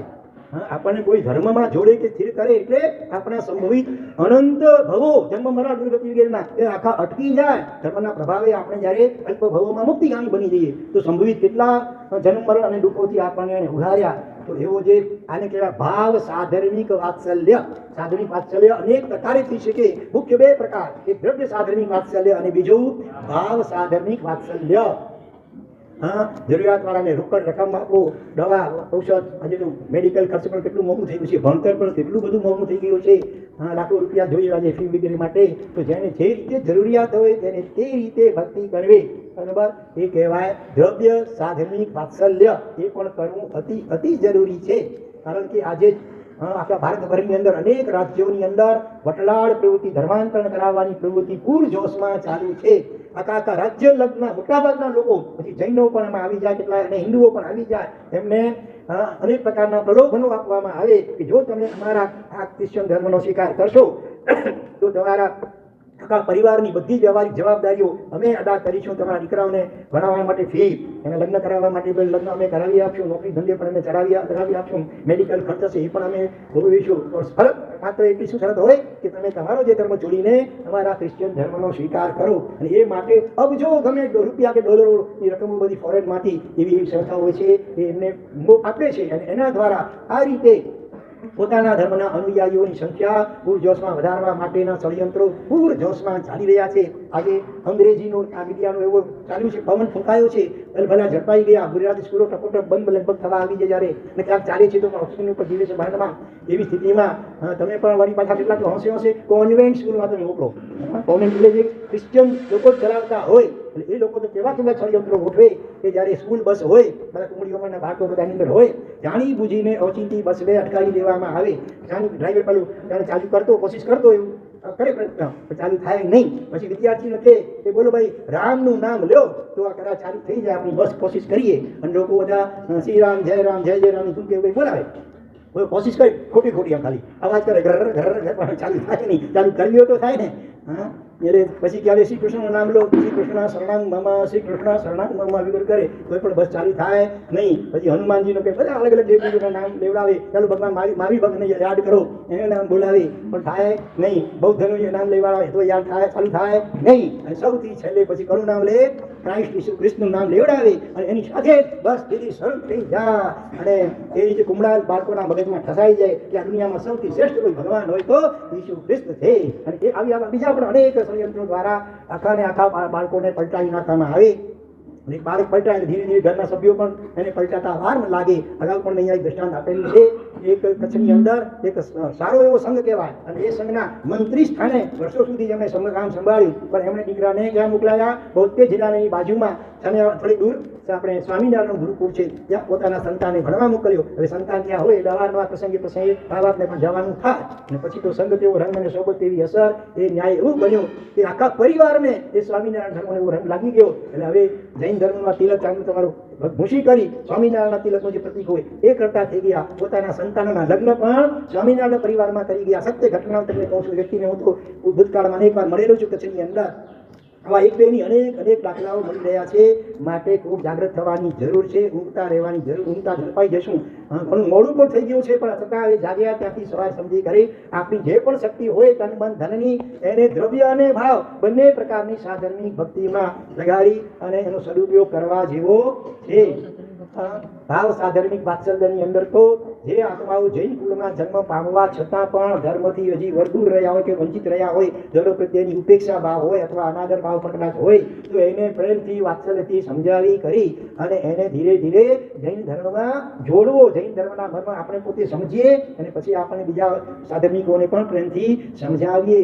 જે જીણવાની સેવન ન કરતા હોય એમને પ્રેમથી સમજાવીને વ્યાખ્યાનમાં લાવીએ. પ્રેમથી ભાઈ કમસે કમ આજે તો ચાલ, મારે માન ખાતું એકવાર તો ચાલ, એમ કરીને પણ ચાલવું કરવું જોઈએ. અને યાદ આવે છે વઢવાણના પહેલા રામસંગ દરબાર, એના પડોશી શ્રાવક એને વ્યાખ્યાનમાં આવવા માટે પ્રેરણા કરી, રોજ અવારનવાર કરી વ્યાખ્યાનમાં દ્રષ્ટાંતો સાંભળ્યા હોય એને સંભળાવી વગેરે રોજ મીઠી પ્રેરણા કરતા રહે.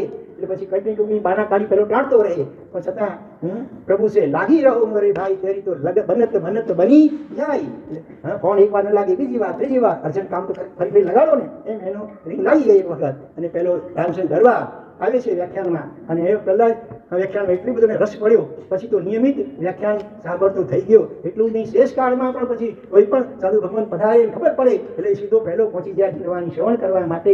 અને એનું પરિણામ એ આવ્યું, લગભગ 25 વર્ષની ભર યુવાવસ્થામાં એમણે સજોડી ચોથું બ્રહ્મચર્ય વ્રત અંગીકાર કર્યો.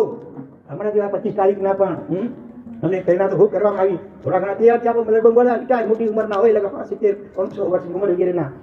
આ તો 25 વર્ષની ભર યુવાવસ્થામાં સજોડી બ્રહ્મચર્ય વ્રત અંગીકાર કર્યું, અને એનું અણિશુદ્ધ પાલન કરવા માટે ત્યારથી ઉપાસેમાં જ રહે.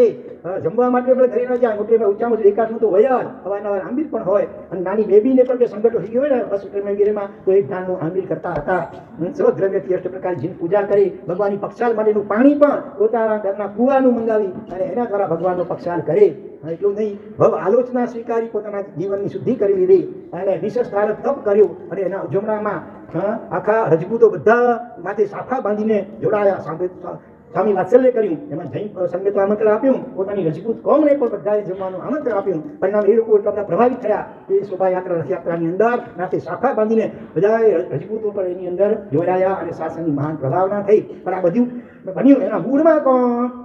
પડોશી શ્રાવકે જ્યારે પ્રેમથી વારંવાર સમજાવીને એકવાર વ્યાખ્યાનમાં લાવ્યા, એનાથી આખું કેટલી હદે એનું જીવન પરિવર્તન થઈ ગયું કે જ્યાં સુધી હું દીક્ષા ન લઈ શકું ત્યાં સુધી તમામ મિષ્ટાન, ફરસાણ, દૂધ, મેવો, લીલોતરી સુદ્ધા બધાનો ત્યાગ. કઠોળમાં પણ માત્ર એકલા મગ, એનો મતલબ કે 12 માસ મગનું જ શાક. આ બાજુ ઘડી ઘડી ભોજન શાળામાં વેરાયટી જોઈએ, ઉપરા ઉપરી 2-3 ખીચડી બને સાંજે તોય વળી જરાક એના કેટલા કદાચ ન ગમે, એટલે બધું ફરફરતું જોઈએ. આને માટે 12 માસ મગજ નહીં, મગ બરોબર, મગનું શાક. આ કોઈના મગજને નહીં ખાવાની, તો ડૉક્ટર કહે ને બધું ખાજે પણ મારું મગજ માથું નહીં ખાતો. અહીંયા 12 માસ મગ, ફક્ત આંબીલમાં કદાચ પગડી બીજું કોઈ કઠોળ હતી જાણા રાખી દે એમને, બાકી એ સિવાય ચાલુમાં એકાઠામાં તો મગ સિવાય બીજું કોઈ જ શાક નહીં. આવા વર્તમાન કાળમાં વિદ્યમાન છે. અમે પ્રત્યક્ષ મળી આવ્યા છીએ, એમને ઘરે જઈ આવ્યા છીએ. બહુરત્ના સુંદરામાં એનું દૃષ્ટાંત પણ છાપેલું છે. તો આટલી હદે એણે જે ધર્મ કર્યો, મૂળમાં કોણ? શ્રાવકે પ્રેરણા કરી વ્યાખ્યાન સાંભળવાની, એમાંથી આટલું બધું પરિણામ, ઉત્તમ પરિણામ આવી ગયું. આવા તો અનેક દૃષ્ટાંત છે. અમદાવાદની અંદર વનમાળીદાસ ભાવસાર જન્મે આપણે વૈષ્ણવ પરિવારના, એના પિતા વનમાળીદાસના પિતા, અને એ કપડાં રંગવાનું કામ કરતા હતા. એટલે એમને ત્યાં કેટલાક શાહુકો પણ કપડાં રંગાવા જ્યારે આવતા હતા એ જમાનામાં, ત્યાં એ કપડા માટે ગરમ પાણી ઉકાળવું પડે ને એમાં પછી કલર નાખીને બધું. એટલે શ્રાવકો જે આવતા હતા એ શ્રાવકોએ એટલું એને પ્રેમથી સમજાવ્યું કે એણે એ ધંધો ત્યાગ કરી બીજો કોઈ નિર્દોષ ધંધો શરૂ કર્યો, અને ધીરે ધીરે એ એટલું જૈન ધર્મ પાળતા થયા. એ એમને ત્યાં દીકરાનો જન્મ થયો વનમાળીદાસ ભાવસારનો. એને તો જાણે જન્મથી જૈન સંસ્કાર મળી ગયા, અને એમણે છેલ્લા લગભગ 30 વર્ષ ઠામ ચોવિયાર અવઢ એકાશના કર્યા. ઠામ ચોવિયાર જમતી વખતે પાણી પીવા આગળ પાછળ પછી નહીં, અને રસોઈ પણ જાતે કરે. પોતે કરોડપતિ, 10-10 દુકાનો કાપડની અમદાવાદમાં, છતાં પોતે નિવૃત્ત, અને ઉપાસની બાજુમાં એક નાનકડી ઓરડીમાં રહી એકાંતમાં મૌન પૂર્વક આખો દિવસ સામાયિક ઓછામાં 10 સામાયિક રોજના કરી મોટું દેશાવાસી થઈ જાય. 52 જિલ્લામાં 8 પ્રકારની પૂજા સ્વદ્રવ્યથી કરે, પગમાં પગરખા પહેરે નહીં, હરિયંતનો 10,000 વખત રોજનો જાપ કરે, અને રસોઈ પણ જાતે કરતા હતા. 4.5 દ્રવ્યોથી એ અવઢ એકાઠનું લગભગ 3:30-4 વાગે ટાઈમ આવે, 4:45 દિવસ પસાર થાય ત્યારે એ કાઠું કરતા હતા. અને ખુલ્લે પગે ચાલે. તડકામાં કંઈ બહાર નીકળવું હોય ને તો પોતે બિલ્ડિંગોની છાયામાં ન ચાલે, તડકામાંથી ચાલે. કારણ કે છાયડામાં તો હજી બીજા નાના જીવ જંતુઓ એમાં આવેલા હોય, ત્યાં ભૂલે ચૂકે પગ નીચે ચંપાઈ ન જાય, એટલા માટે ખુલ્લા પગે પણ પોતે તડકામાં ચાલે. આટલી જીવ દયા પણ એ પાડતા હતા. રોજ 100 રૂપિયાનું ઓછામાં ઓછું પક્ષીઓને જળ નાખે. આવી અનેક વિશેષતાઓ એમના જીવનમાં. પણ મૂળ શું? કોઈક શ્રાવકે પહેલા એના પિતાને ભલે સમજાવ્યું, અને એને જૈન ધર્મનું મહત્વ જીવ ગયા, અહિંસા અમારીનું પ્રવર્તન કરાવ્યું, બરાબર ને? શ્રાવકે સમજાવીને ત્યારે એમાંથી આટલી હદે આ ઉત્તમ આરાધના કરનાર વનમાળીદાસ ભાવસાર જેવા પાક્યા શ્રાવક. એટલે ભાવ સાધર્મિક વાત્સલ્ય કમસે કમ આપણે ખરેખર તો ઇતર લોકો હોય ને, તમારા ઘરમાં કે દુકાનમાં કે ફેક્ટરીમાં કામ કરતા જે નોકર ચાકરી હોય એમને પણ પ્રેમથી સમજાવીને ક્યારેક તો વ્યાખ્યાનમાં એને લાવતા કરવા જોઈએ. જેવા યુવાનો પણ છે. પૂજ્યપાદ આચાર્ય ભગવાન રક્તસુંદર સુરીશ્વરજી મહારાજાની પ્રેરણાને પામી કરી, અને એવા અનેક દાખલાઓ છે કે પોતાના એની ફેક્ટરી કે દુકાન વગેરેમાં કામ કરતા કર્મચારીઓને સામેથી એમને બક્ષિસ આપે કે તમે વ્યાખ્યાન સાંભળવા ચાલશો તો તમને આટલા રૂપિયા હું બોનસ આપું કે પગાર વધારો કરી આપું, અથવા આટલું ઇનામ આપે. આવી રીતે પ્રેમથી સમજાવીને હસે એવા સેંકડો કર્મચારીઓ વગેરેને આ જીન ધર્મમાં અથવા જીન વાણી શ્રવણ કરતા કર્યા. અને મારા સાથે પણ કહેલું હોય કે આ રીતે આ લોકો આવશે, માટે આ એમની અનુયોગ એવું વ્યાખ્યાન આપજો. એટલે હજારો અજીન આત્માઓએ પણ 7 વૈષ્ણવ વગેરેનો પરિત્યાગ કર્યો હોય. તો આ શાસનની વિશિષ્ટ કોડીની સેવા કરાય. તો આ રીતે શક્તિ હોય તો આપણે તમારા ઘરમાં, તમારી બિલ્ડિંગમાં કે તમારા દુકાન વગેરેમાં કામ કરતા અધીન લોકો હોય એમને પણ પ્રેમથી સમજાવીને આપણે કોઈ ભટલાટ નથી કરી, અહિંસાનું મહત્વ સમજાવવાનું. અને યાદ આવે સુરેશભાઈ રહેતા હતા ચુનાભટ્ટી, અત્યારે બેંગ્લોરમાં રહે છે. એમણે લગભગથી 500 જેટલા અધીન લોકોને માંસાહાર અને મદિરા પણ છોડાવ્યા. એટલા પ્રેમથી સમજાવે. બધા દુઃખી તો હોય, કંઈક ને કંઈક શરીરમાં તકલીફ હોય આ બધાને કારણે. અને એમની પાસે ખબર પડે એટલે એને એટલું ટેકનિકથી પ્રેમથી સમજાવે કે થોડી જ વારમાં એક કન્વિન્સ થઈ જાય અને સ્વેચ્છાએ માંસાહાર અને દારૂ એનો આજીવન ત્યાગ કરે. એના પરિણામે એના આખો પરિવાર કેટલી એને સાતા મળે. દારૂના વ્યસનમાં તો ગાળાગાળી, મારામારી બધું થતું હોય, પૈસા વેઠાતા હોય તો એને કારણે આખા પરિવારને કેટલી સાતા મળે. અને આવા 500 જેટલા પરિવાર વ્યક્તિઓને અમે આ રીતે સમજાવી પ્રેમથી માંસાહાર છોડાવ્યો, મદિરા પાન છોડાવ્યું હોય તો આ કેટલી શાસનની સેવા કરી કહેવાય.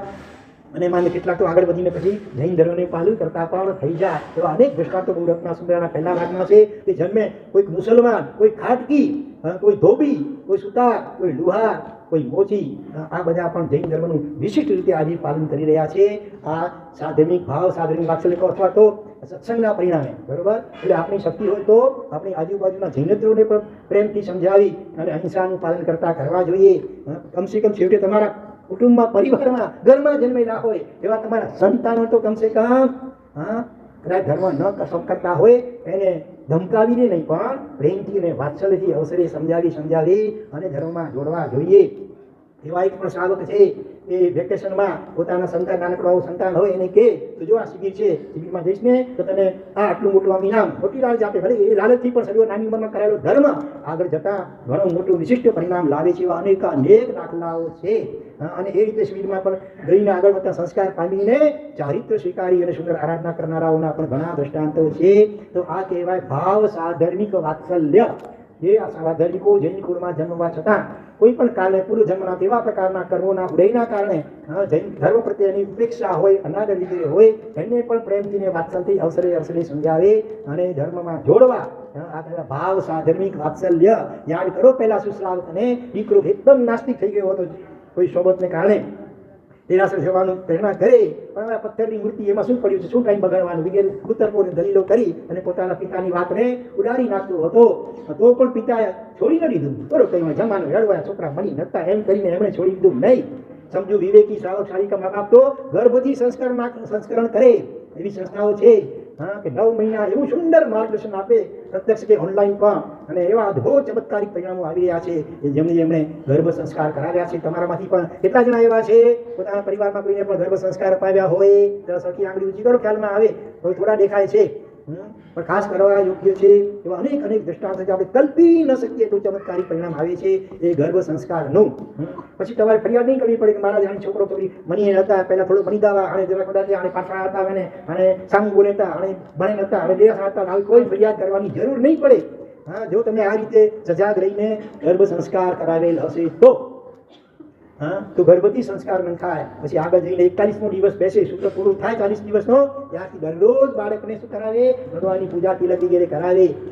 એવા પણ સંતાનો છે જેને જન્મથી ક્યારેય રાતના પાણી પણ પીધું નથી. એવા પણ છે કે ક્યારેય જિંદગીમાં કાચું પાણી પણ પીધું નથી, જન્મથી જ ઉતારેલું પાણી વાપરવામાં આવ્યું હોય, જન્મથી જ ચોવિહાર કે વિહાર કરવામાં આવ્યા હોય. એવા પણ અનેક વાર્તો આજે ખાસ કરીને ગુજરાતી સમાજમાં વિશેષ પ્રકારે છે. આપણામાં થોડીક હજી આ બાબતમાં કચાશ કે ઉણપ છે, પણ એ ઉણપને આ સાંભળ્યા પછી દૂર કરવાની જરૂર છે.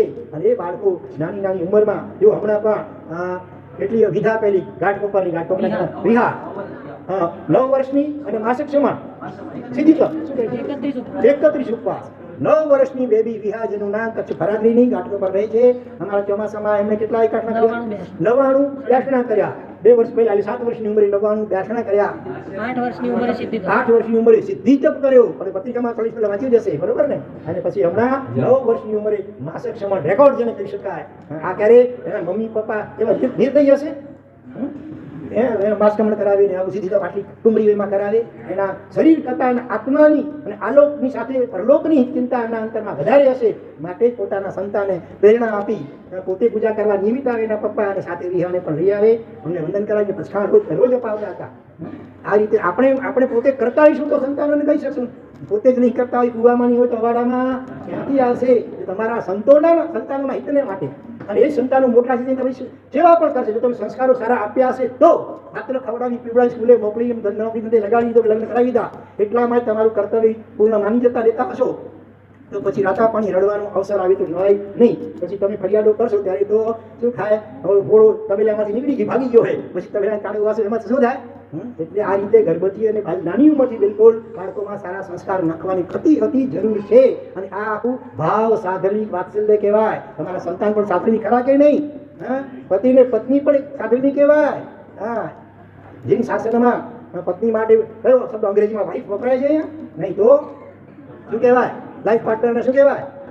ધર્મ પત્ની. જે પોતાના પતિને ધર્મની પ્રેરણા આપે, ધર્મમાં જોડે, પોતે ધર્મ કરે અને એ રીતે એમને સમજાવીને ધર્મમાં જોડે તો એ કેવા સાચા ધર્મ પત્ની.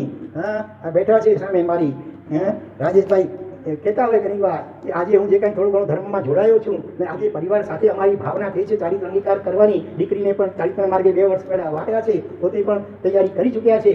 હા, તો એ બધો ઉપકાર બેઠા છે ક્યાંક અહીંયા. હા, એ બેઠા છે. હા યાર, હા, એ એનો છે કે મારી હું કહું તો ગુરુણી તરીકે ગુમ છે મારી. આ એવા બીજા પણ દાખલાઓ છે, આગામથી કરો કે શાલિકાની પ્રેરણાથી તમે ખરેખર ધર્મમાં જોડાયા હો. છે એવા દાખલા થોડા સામે બેઠા છે તમારા. નામ લઈ તો બધા કેટલાને ગમે નહીં, ખબર નામ ન લ્યો એ નવો હંતાણું. પણ એ પણ આ રીતે બંને જણા સજોડે સુંદર ધર્મ કરે અને સંતાનમાં પણ સુંદર સંસ્કાર નાખ્યા. હું છું જૈનમ કુમાર બેઠેલો છે, એનું મુહૂર્ત પણ નીકળી ચૂકેલું છે. હા, એ પણ કે છે આવો છું બધું મુખ્ય ઉપકાર મારા માતા પિતાનો છે કે એમણે મને આ રીતે સર્વ સંસ્કારો નાનપણથી આપ્યા, જેના પ્રભાવે આજે આ સ્થિતિ સુધી હું પહોંચી શક્યો છું. એ માતા પિતાનો ઉપકાર કેટલો અનંત ઉપકાર કહેવાય. વ્યવહારિક દ્રષ્ટિએ પણ શાસ્ત્રકારો કહે છે ખાલી આમ જન્મ આપીને પાણી પોષી ઉછેરી મોટો કર્યો હોય વ્યવહારિક દ્રષ્ટિએ તો પણ એ માતા પિતાના એટલા ઘણી ઉપકાર હોય કે ચામડીના જોડા બનાવીને પહેરાવે કે શ્રવણ કાવડિયાની જેમ કાવડમાં ઊંચીને યાત્રા કરાવે તો પણ માતા પિતાના ઉપકારનો બદલો વળી ન શકે.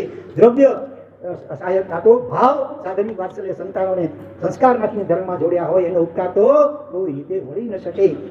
અને સંતાનનું પણ એક જ ઉપકાર છે સંતાન, એવી કયો ઉપકાર હોય? કેવી રીતે માતા પિતાનો ઉપકારનો બદલો વાળવો, કેવી રીતે જૈનિકમાં કઈ રીતે મારી શકાય? બોલો.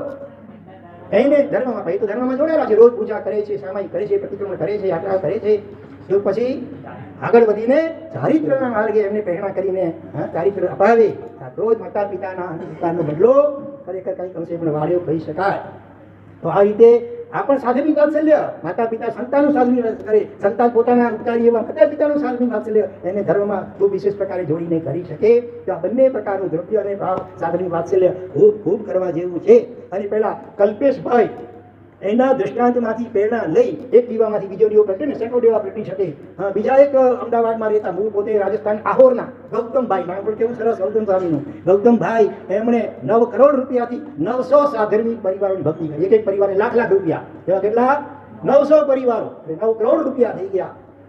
આ વર્તમાન કાળના દ્રષ્ટાંતો તમને આપી રહ્યો છું. અને એવું જરૂરી પણ નથી કે ભાઈ આવા કરોડપતિ કે અરબોપતિ હોય એ સાધનની વત્સલ કરી શકે. એક ડોશીમાં એકલા જ માત્ર ઘરમાં માન જેમ તે પોતાનું ગુજરાન ચાલે ત્યારે ભૂખ્યા રીતના હશે, પણ જ્યારે સંઘની અંદર કોઈ નિમિત્તે સાધનની વાત્સલ્યનો જમણવાર યોજાતો હતો, ડોશીમાં હૃદયમાં એટલા ભાવ ઉર્ષિત થયા કે મારે પણ લાભ તો લેવો છે ગુરુભમાં. ત્યારે કંઈ નથી કર્યું શુક્ર, ત્યારે આજે આ સ્થિતિમાં છું હું. પણ છતાં હવે જાગ્યા ત્યાંથી સવારે મારે લાભ તો લેવો જ છે. તો શું કર્યું એમણે? પોતાની પછી 100 ગ્રામ દૂધ પોતાના પીવા પૂરતું માન હતું ને આ એક વાટકામાં વધી કર્યું પહેલામાં અને જાય છે દૂધપાક પૂરીનું જમણ હતો. ટ્રસ્ટીઓને વિનંતી કરી હાથમાં આંસુ સાથે એ મહેરબાની કરી મારું આટલું આ સ્વીકાર કરો, મને લાભ અપાવો આ સંત ભક્તિનો. અને ટ્રસ્ટીઓ ભાવ જોઈ કરીને પ્રેમથી સ્વીકાર કર્યો. અને એ રીતે એણે એક નાનકડો લોટો કે પ્યાલો એ પણ દૂધપાકના તપેલામાં રેડી અને એટલા રાજીના રેડ થઈ ગયા, ગદગદ થઈ ગયા, હર્ષના આંસુઓની ધાર વહી ગઈ. આ રીતે પણ ગરીબમાં ગરીબ વ્યક્તિ પણ લાભ લઈ શકે છે સાધનિક વાત્સલ્ય કે ભક્તિનો. બરોબર. ઘણા કે છે આ ચડાવવા શા માટે બોલવાના, પહેલી પૂજા કરવાના, આમાં તો શ્રીમંતો લાભ લે, ગરીબોને લાભ કેવી રીતે મળી શકે? ગરીબોને લાભ એક તો અનુમોદના દ્વારા ગરીબો પણ લાભ લઈ શકે છે. સાથે સાથે શક્તિ સંપન્ન સાહસિકાઓએ ત્યારે આવું પણ કરવું જોઈએ કે બોલી પોતે બોલી આદેશ પોતે લઈએ અને પછી જેવા સાધનિકો જે નબળા હોય છે આ રીતે બોલી ન બોલી શકતા હોય પણ આમ ધર્મનિષ્ઠ હોય તો એમને બોલાવી કરીને એમના દ્વારા તે બધું કરાવ્યા આવે, પોતે કરે પણ ન પણ કરે સંપૂર્ણ લાભ એને જ આપી દે. એ રીતે પણ આ વિશિષ્ટ કોટીનું સાધનની વાત્સલ્ય કહેવાય. જ્યારે આવા કેટલાક મુમુક્ષુઓ ભર યુવાવસ્થામાં કે નાની ઉંમરમાં પણ ચારિત્ર અંગીકાર કરવા તૈયાર થઈ રહ્યા હોય, એમનું પણ વિશેષ પ્રકારે બહુમાન વગેરેથી પણ સાધનની ભક્તિ કરી શકાય. એટલું જ નહીં, એમને જન્મ આપનાર અને એમને ચારિત્ર માર્ગે જવાની અનુમતિ આપનાર એ માતા પિતા એ કેટલા વિશિષ્ટ કહેવાય. ઘણા તો એવા દાખલાઓ છે, એકનું એક સંતાન નાના વાળી બેઠા છે, સાંભળ્યું ને હમણાં? હા, એનો બીજો ભાઈ નથી, બે બહેનો, એમાંથી એક બહેને તો એનાથી પહેલા દીક્ષા લઈ લીધેલી છે, અત્યારે કચ્છ લાઈ એમાંથી 10 ગુણા થઈ અને બીજી બહેનના નકામા પ્રમાણે લગ્ન થઈ ચૂક્યા છે. અત્યારે એની પણ 28 એના પ્રચારે છે સ્વર્ગતો સિદ્ધિ તપ. બેન સાવિકા એનું અત્યારે સિદ્ધિ તપ ચાલુ છે અને બેન સાધ્વીજી મહારાજ કચ્છમાં છે, સુંદર મજાના જોરદાર વ્યાખ્યાનો આપી રહ્યા છે. તો હા, અને છતાં પણ એમના માતા પિતાએ પોતે કોઈ અપેક્ષા રાખી નહીં તો દીકરી તો ભલે કદાચ રજા આપે, દીકરા ઉપર તો હરમાં આશા હોય ને કે મોટો થઈને મારી વૃદ્ધાવસ્થા મારી સેવા કરશે, કમાઈ આપશે વગેરે વગેરે. હવે કોઈ પણ સ્વાર્થની અપેક્ષા રાખ્યા વિના રાજી ખુશીથી અને આશીર્વાદથી એમણે અનુમતિ આપી છે. ધન્ય છે એ માતા પિતાને. અને માતુશ્રી તો ત્યાં સુધી એમને કહે, તમે વ્યાખ્યાન સારા વાંચો ત્યાં લોકોમાં વખાણ કરે, એનાથી હું રાજી નહીં થાવ, એનાથી મને સંતોષ નહીં થાય. તમે ચારિત્ર કેવું પાડો છે એવું જોવા માંગુ, શુદ્ધ ચારિત્ર પાડજો બરોબર. આ ધન્ય છે આવી આ સાવિકા માતાઓને અને એવા શ્રાવક પિતાઓને કે જેમણે પોતાના સ્વાર્થને જતો કરીને હોંશે હોંશે રજા આપી. અત્યારે આ બેઠો છે દિનેશ કુમાર, એના પિતાએ પણ રાજી ખુશીથી રજા આપી સામેથી. અમે તો સંસારમાં મહારાજ પડી ગયા, પણ હવે અમારા સંતાનને જો ભાવના થાય છે તો અમે રાજી ખુશીથી અમને રજા આપીએ છીએ. એટલું જ નહીં, બીજો ભાઈ બાજુમાં બેઠો છે, એને પણ ભાવ થાય. અત્યારે તો ભણવા માટે આવેલો છે, અત્યારે દીક્ષા તરીકે ધ્યાન નથી કરવું આપણે, ત્યારે ભણવા માટે આવ્યો છે. પણ છતાં આગળ જતાં રંગ લાગી જાય અને ભાવ થઈ જાય તો પિતાએ તૈયારી બતાવી છે, તો હું એને પણ નહીં અટકાવું. બીજું તો સંતાન હવે છોકરું છે નહીં, પણ હું મારા સ્વાર્થને ખાતર મારા સંતાનોને સારા માર્ગે ચારિત્ર માર્ગે જવા માંગતા બનીશ નહીં. આને કહેવાય ભાવ સાધર્મિક વાત્સલ્ય. સંભળાય છે ને છેવટથી બરાબર બધાને? આમાંથી પ્રેરણા લેજો ભાઈઓ બહેનો, બધા જ એમાંથી પ્રેરણા લેજો અને કંઈક ને કંઈક નિયમિત રીતે સાધર્મિક વાત્સલ્યનો લાભ લેતા રહેજો. આ મુમુક્ષુઓને હમણાં રાજસ્થાનના બલસાણા, અંતરિક્ષજી, 40 ગામ વગેરે તીર્થોની યાત્રા, એ 40 ગામના કયા સહ મનીષભાઈ લોડાયા. હા, એમણે લાભ લીધો કે મારે આ લાભ મારે લેવો છે, મારે મને લાભ આપો. અને એમણે ટ્રેનની ટિકિટો કે પોતાની ગાડી પણ છે, એ ગાડી અહીંયા મોકલાવી અથવા એ રીતે એમાં પણ લાભ લીધો. એવી રીતે અહીંયા બેઠા છે આપણા કલ્યાણજીભાઈ. ક્યાં કલ્યાણજીભાઈ ક્યાં બેઠા છે? જેમની હોળી ચાલે છે 72મી દેવલાલીના. હા હા, એમણે ભાવ વ્યક્ત કર્યો છે કે રાજસ્થાનની યાત્રાઓ કરાવો. મોક્ષો માટે તો ઘણા તૈયાર. એમાં તૈયાર સાહેબ, સારી ભાવના છે, સારી વાત છે. અનેક પ્રકારો હોય, જેને લાભ લેવો હોય ને તો અનેક પ્રકારો મળી આવે છે. લાભ ન લેવો હોય તો હજારો બહાનાઓ પણ નીકળી શકે છે. બરોબર ને? બોલો, હરણ શું ધર્મ સુપાત્ર દાન કરી ભક્તિ કરી શકે? સાધુ સ્વયં કરી શકે? હરણ તિર્યંત દાખલો આવે છે ને, બોલા બલભદ્ર મુનિ જંગલમાં તપ કરતા હતા અને પાડવા માટે વરવા માટે ગામનગરમાં જતા નહોતા અમુક કારણે. હા, તો પણ પેલો હરણ અતિસ્મરણ જ્ઞાન પામી અને આજુબાજુ દોડી કરી જંગલમાં. જ્યાં કોઈ મુસાફરી આગળ પસાર થતો હોય, હા, પાછું આવી કરી અને મારા સામે પછી ચીડો ખેંચવા બધા મોઢાથી, એટલે મારા સાહેબ સમજી ગયા હતા. એની સાથે જાય અને પેલાને ભાવ થઈ જાય, એટલે જે પણ ભાતું હોય એમાંથી લાભ લે. અને આ રીતે સુપાત્ર દાન કરાવવામાં અને ભક્તિ કરવામાં આ નિમિત્ત બન્યો હરણી. અને મરીને ક્યાં ઉત્પન્ન થયો? જ્યાં એ તપસ્વી મુનિવર 5મા બ્રહ્મ દેવલોકમાં ઉત્પન્ન થયા દેવ તરીકે, એ જ દેવલોકમાં આ હરણ એ પણ આ રીતે ઉત્પન્ન થઈ ગયો. એટલે કરવું હોય તો આવા ગરીબ ડોશીમાં કરી શકે છે. હા, ભાવ સાધનની વાત્સલ્ય તો સાવ નબળામાં નબળો વ્યક્તિ પણ કરી શકે. તમારી અડોશ પડોશમાં કોઈ બીમાર હોય, બરોબર, હા, શક્તિ હોય તો તમે દવા કે ઉપચારથી પણ લાભ લઈ શકો. એ ન હોય ને તો ખાલી તમે 2-5-10 મિનિટ એના ઘરે જઈને જરા બેસો અને પ્રેમથી મીઠા 2 શબ્દો પૂછો, તબિયત કેમ છે, જરા આશ્વાસન આપો, મીઠા 2 શબ્દો આપો, નૌકા સંભળાવો. અને ખાલી તો બધાને આવડે ને, સવન આવે તો સંભળાવો. તમને ફાવે તો એને અંતિમ નિર્યામણ કરાવો, લાગે કે છેલ્લી સ્થિતિ છે તો એ વખતે તમે સંદર્ભ પ્રજાના સ્તવનો સંભળાવો, 4 શરણા વગેરે સંભળાવો, નવકાર મહામંત્રની ધૂમ વગેરે કરો. તો આ તો બધા કરી શકો ને કરી શકો? બધા જ કરી શકો એમ છો. એટલે આવી અનેક રીતે સાધનની વાત્સલ્ય થાય છે. મુંબઈમાં એવા ભાઈઓ પણ છે કે જે થોડાક અભ્યાસ થોડો થયેલો છે, તો એ કોઈ પણ પરાની અંદર કોઈ પણ વ્યક્તિ બીમાર હોય, ચડી અવસ્થા હોય અને એમને જો ખ્યાલ આવે કે અમને કહેવામાં આવે તો એ પહોંચી રોજ પોતાના ખર્ચે પહોંચી જાય. કલાકો સુધી એમને સુંદર મજાની અંતિમ નિર્યામણાઓ પણ કરાવતા હોય છે અને એનું મૃત્યુ સમાધિમય થાય આ રીતે પુરુષાર્થ કરતા. આ કેટલી મોટી જબરદસ્ત મોટીની સાધનની ભક્તિ કે વાત્સલ્ય થયું કહેવાય. જો મુસલમાનો હોય, હા, એનું રમઝાન મહિનો આવે, એ લોકો પોતાની આવક જે હોય ને મિનિમમ 2%, કોઈ 5%, 10%, 15% સુધી પણ એ પોતાના સાધન ભાઈઓ, પોતાના મુસ્લિમ ભાઈઓ એના ઉત્થાનને માટે એ જમા કરાવતા. એ લોકોમાં લગભગ કમ્પલસરી જેવું હોય છે, મિનિમમ 2%. અને જકાત કે શું કે કંઈ કહેતા હોય છે, જકાત. હા, અને અમુક દિવસો વર્ષમાં ખાસ પોતાના ધર્મના પ્રચારને માટે ફાળવે, પોતાના આપણી ધંધા વગેરે સાઈડમાં મૂકી કરીને ખાસ ધર્મ પ્રચાર માટે એ લોકો અમુક દિવસો ખાસ ફાળવતા હોય છે. એવી રીતે આપણે પણ આમાં તેના લક્ષ્ય લેવું જોઈએ. સાધુ સાદી ભગવંતો વિહાર સેવાનો લાભ લેવો જોઈએ, તીર્થોમાં શુદ્ધિકરણનો પણ લાભ લેવો જોઈએ. રમજાન મહિનામાં એ લોકો અન્નદાનનો વિશેષ કરે છે. શું કહે? અન્નદાન. હે, મોટી મોટી કીટો બનાવી, અચ્છા. અને એ મોટી કીટો લગભગ 200 ને 300 કીટો તો મારા દુકાનથી લઈ આવે, દર વર્ષે અપાવે છે. ઓહો. આટલો લોકો આ લોકો અન્નદાન માટે તો એમાંથી પણ આપણે શીખવાનું, જ્યાંથી પણ કંઈ સારું સમજ જાણવાનું મળે એટલે આપણે જીવનમાં સારું કે મારું તે જ સારું એમ નહીં પણ આદિરાતના દિવસોમાં આવું થઈ શકે. હા. અને એમાં જેવા તપસ્વી કેટલા વિશિષ્ટ હોય એમને પ્રેમથી આગ્રહ કરીને ઘરે જઈ કરીને પાણું વગેરેનો લાભ પણ લઈ શકાય. આ પણ એક વિશિષ્ટ સાધર્મિક ભક્તિ છે. બરોબર.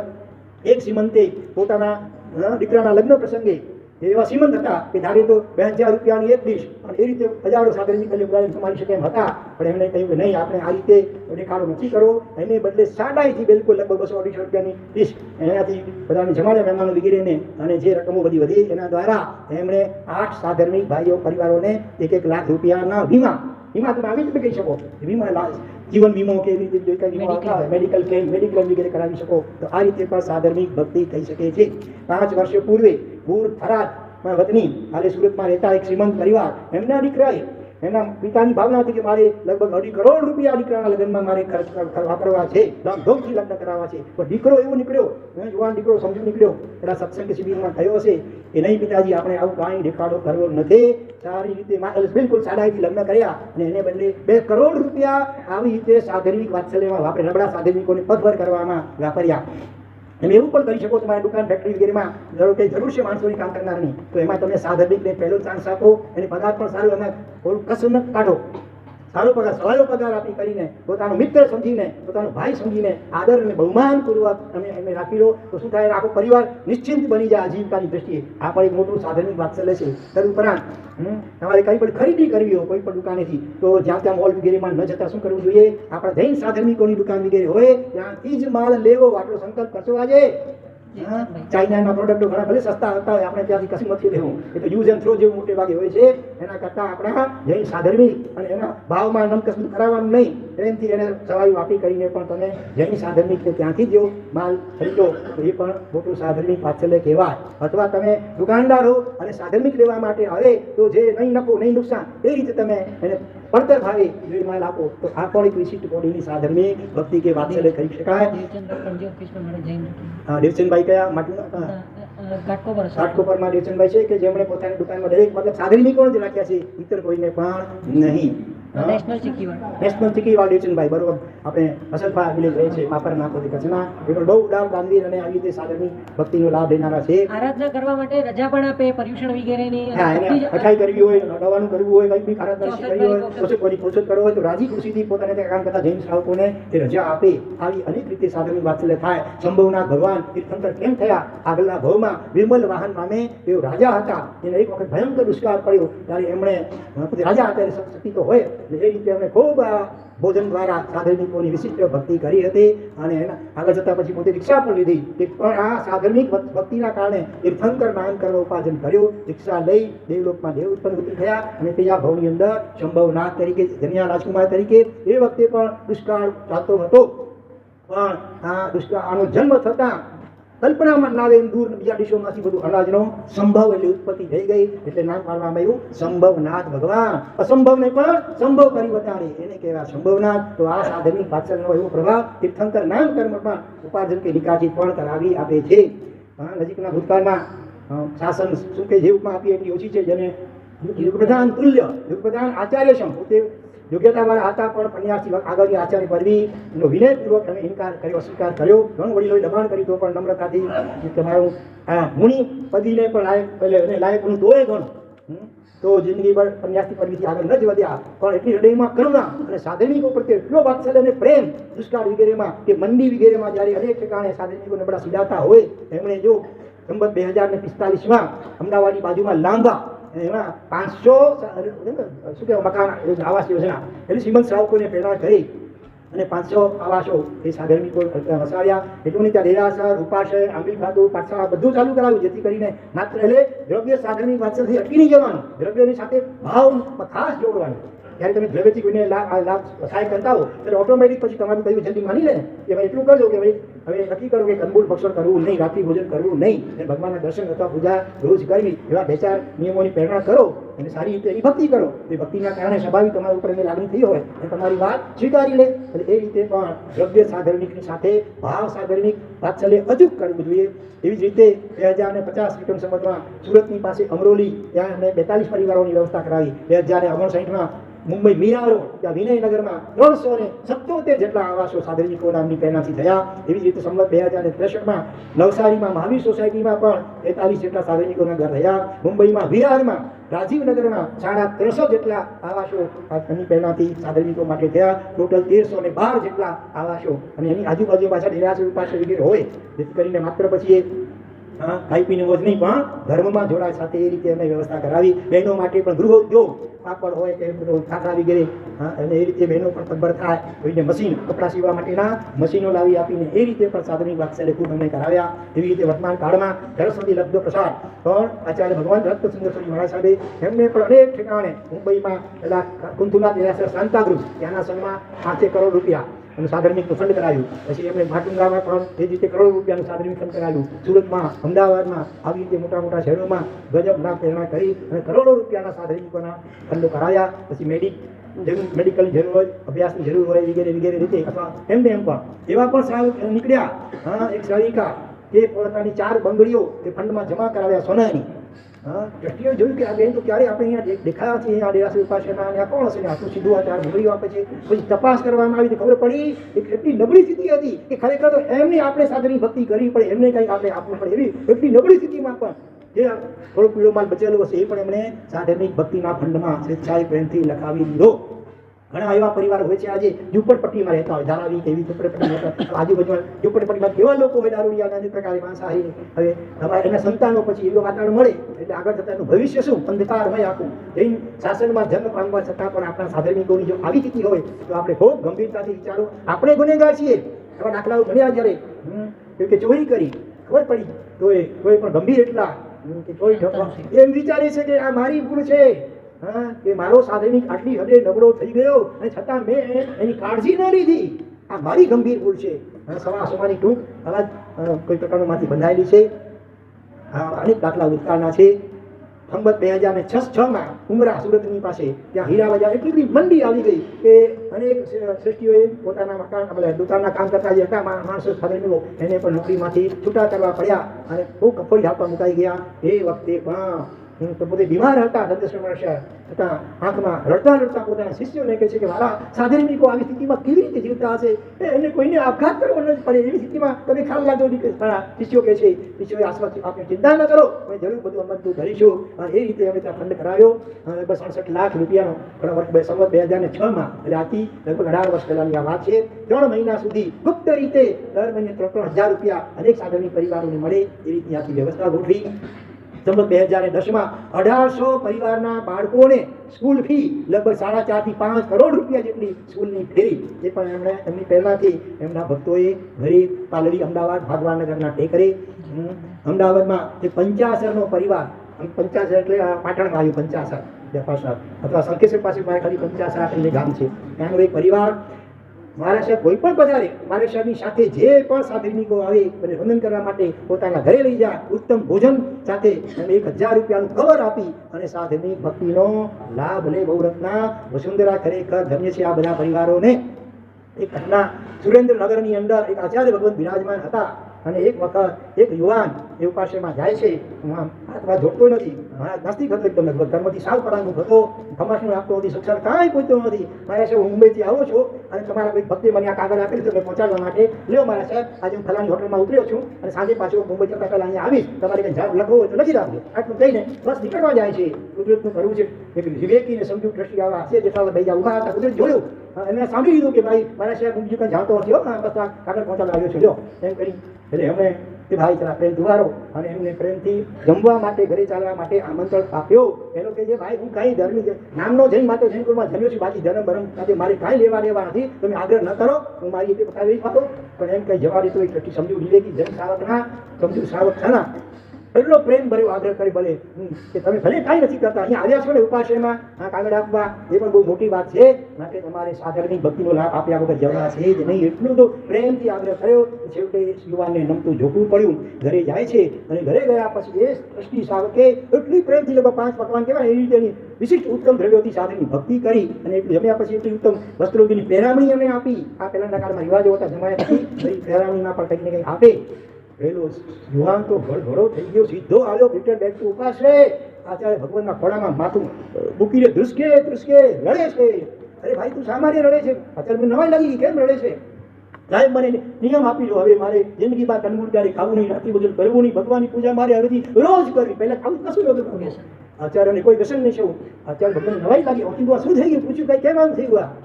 તો કે સાહેબ હું તો સાવ એકદમ નાસ્તિક શિરોમણી, પણ આ તમારા ભક્ત શ્રાવકે જે રીતે મારી ભક્તિ કરી છે, ખરેખર મને તો મારી જાત ઉપર ધિક્કાર છૂટ્યો કે હું જૈન કુળમાં જન્મ્યો પણ જૈન કહેવાને માટે લાયક નથી. પણ આ તમારા ભક્ત શ્રાવકે જે રીતે મારી ભક્તિ કરી, મેં એને પણ કહ્યું કે ભાઈ હું તો કંદમૂળ ખાઉં છું, રાત્રિભોજન કરું છું, તમે કેમ આમ કરો?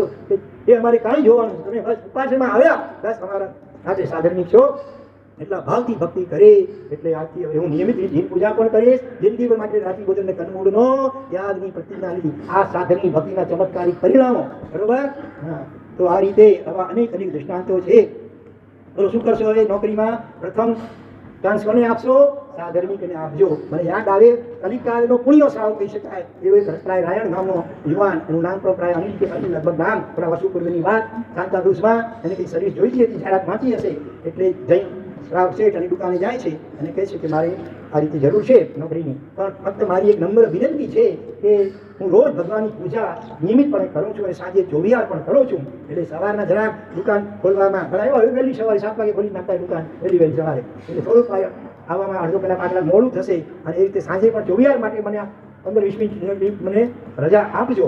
એને માટે તમારે ભલે મને પગાર ઓછું આપવું હોય, પગાર મારી કાપવું હોય તો કાપી લેજો, પણ મને આટલી છૂટ આપજો. બોલો તમે પાસે કોઈ આવે સાધર્મિક આ રીતે કહે તો મોટા ભાગના શું કહે કે ભાઈ નોકરી કરીને ધર્મ કરો બે ભેગું બનશે નહીં. ધર્મ તો ક્યાં થાય? માત્ર દેરાસર ઉપાસમાં થાય. કેમ?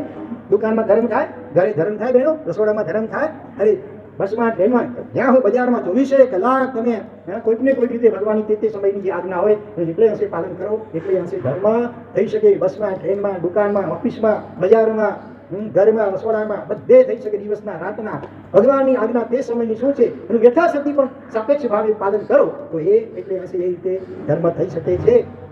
એટલે પેલો શેઠ પણ કોઈ સમજુ એવા વિવેકી શ્રાવક હશે, ભાવ વિભોર બની ગયા, શાબાશી આપ્યું સામેથી, ધન્યવાદ, ચિંતા નહીં કર. હા, તું ઉતાવળ નહીં કરતો, ભગવાનની પૂજા નિરાંતે કરજે. જોયા વાપરવામાં પણ ઉતાવળ નહીં કરતો, નિરાંતે સમજે. તારા પગારમાં કોઈ કમી નહીં કરવામાં આવે, ઉલટો પગાર વધારીને સવાયો પગાર આપીને એમણે આ પોતાની દુકાનમાં રાખી લીધો. આને કહેવાય સાચી સાધર્મિક ભક્તિ કે વાત્સલ્ય દ્રવ્ય અને ભાવ બંને પ્રકારે. માત્ર આપણે ભાદરવા સુદ છઠ્ઠા આવે ત્યારે ભેગા થઈને શીરો કે લાપસી કે લાડુ જે હોય તે જમી લઈએ ને ખબર મિસામી ડોકલો કહી ગયો એટલે મારી થઈ પૂરો. મિસામી ડોકલો પણ ક્યાં કહ્યું? હા, લોકો જૈસે સારો સંબંધ હવે જ્યાં સુધી કંઈ જરાક મંડપ થયો અંશે કયો તો ખબર પડે. બરાબર, જો સમય હવે ઘણો થઈ ગયો છે તો આ રીતે થોડું કંઈ જાણજો. હા, હજી એક વિશિષ્ટ સાધનની વાત્સલ્યની વાત સંક્ષેપમાં કહ્યું માત્ર. ખાસ કરીને બધાની પેટની શક્તિ ન હોય વિશિષ્ટ તો છેવટે જે રત્નકુક્ષી માતા પિતા પરિવારો હોય જેમણે પોતાના સંતાનોને પોતાનો સ્વાર્થ ભંગ કરીને શાસનને ચરણે સોંપ્યા હોય, છેવટે એવા રત્નકુક્ષી માતા પિતા પરિવાર એની ભક્તિનો પણ લાભ લઈ શકો. અમારા ઉદય રત્ન ગુણવલ્લભ મહારાજ અવસરે એવા રત્નકુક્ષી માતા પિતા પરિવારો એમને કવર 11,000 રૂપિયાનું કે ક્યારેક ચાંદીની કંઈક ગગડી વગેરે અપાવીને પણ આ રીતે રત્નકુક્ષી પરિવારોની લાભ લેતા હોય છે. અમારા મહાત્માઓને પણ ભાવના થઈ મારા સાહેબ મારું 50 વર્ષ ચાલે છે, શનિ સુવર્ણ વર્ષ, તો આપણે પણ આ રીતે વિશિષ્ટ કરીએ. સાધર્મિક રત્નકુક્ષી પરિવારો એનું કંઈક વિશિષ્ટ રીતે આયોજન કરીને લાભ લઈએ. જ્યારે પણ એની જાહેરાત થાય અને તમે બધા તૈયાર થશો ને લાભ લેવા માટે હશે પરિશ્રમ પહેલા ઠાકરસિંહભાઈ પુત્ર ચુસ્ત એકદમ ધર્મીને બહુતેક મોડી ઔષધિગીરી કરનારા અત્યારે કચ્છમાં ગયા છે, વર્ષોથી પરિશ્રમ ત્યાં કરે છે, ફરી પાછા ઓડીમાં આવશે બહુતેક મોડી ઔષધ કરવા. એમને વાત કરી, એમને એટલી વાત ગમી ગઈ અને દરેક રીતે તન મન ધનથી સમયનો ભોગ આપવા માટે તૈયાર છે કે અમે અમુક જણા ભેગા મળી કરી મનનભાઈ પણ એમાં હશે એવા અમુક જણાની ટીમ બધા એકદમ ખરેખર લાગી ગયા, શાસનને સમર્પિત હોય એવા અને આ બાબતમાં ખરેખર રસ ધરાવતા હોય એવા કેટલાક ઉત્તમ શ્રી નરેન્દ્રભાઈ નંદુ એનું પણ માર્ગદર્શન સહયોગ એમાં લેવામાં આવશે. એ યોગેશ્વરી સંઘના સંઘના નેજા હેઠળ એ આખું આયોજન થવાનું છે. તો એમાં પણ સારામાં સારી રીતે શક્તિને ગોપવવા વિના આ દ્રષ્ટાંતો આટલા બધા સાંભળ્યા એમાંથી પ્રેરણા લઈ કરી અને તમે આ રીતે લાભ લેજો. એવા પરિવારો પણ છે, પોતાની સ્થિતિ એકદમ નબળી હોય, રક્તો ખુશી પરિવારોમાં પણ હું નથી કે બધા શ્રીમંત પરિવારો રજા આપી દીધી છે, સામાન્ય મધ્યમ સ્થિતિ છે, એનાથી પણ નબળી સ્થિતિ છે, છતાં પણ દૂધું ખાઈ લેશે, અડધું ખાઈ લેશે, નમાવી લેશે, પણ ક્યારે વાત કરતા નથી, કોઈ હાથ લાગુ કરતા નથી. તો આપણું કર્તવ્ય હોય એ એમની શરણે કરી એવા પરિવારોને યથા યોગ્ય રીતે એમની ભક્તિ સારામાં સારી રીતે કરીએ અને એમાંથી પ્રેરણા મળે બીજા પણ માતા પિતાઓને, આપણે પણ આપણા સંતાનોને.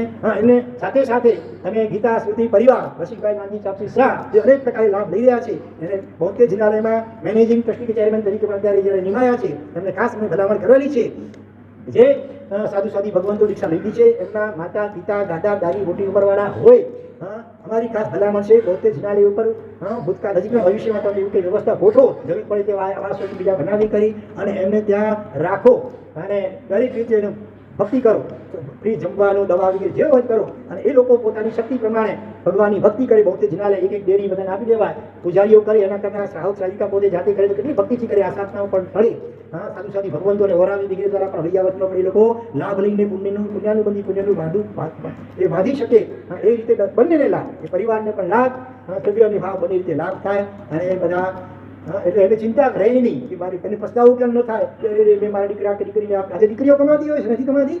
યાદ કરો પેલા કયા સત્વ ગુણાસીજી કંપનીના શું હતા, CS મહિનાનું લાખો રૂપિયાનું પગારનું પેકેજ મળતું હતું, છતાં પણ બધાને ફગાવી દઈ કરી અને પિતાને ફોન કર્યો. એની બેનપણી ગઢશીશામાં ત્રિલોક ચંદ્રાશીની દીક્ષા થવાની મુહૂર્ત નીકળ્યું હતું કે મારું પણ મુહૂર્ત સાહેબ પાસે બનાવી લો. અને પિતા પણ કેવા જરા આલાકારી કરતા નથી, એને ફોન કર્યો, સીધા ગયા આચાર્ય ભગવાન પાસે, તપસ્વી સમ્રાટ રત્ન પાસે, અને સાહેબ જુઓ તો આ દીકરી મારી મુહૂર્ત આવે છે, આ સાથે આવે છે.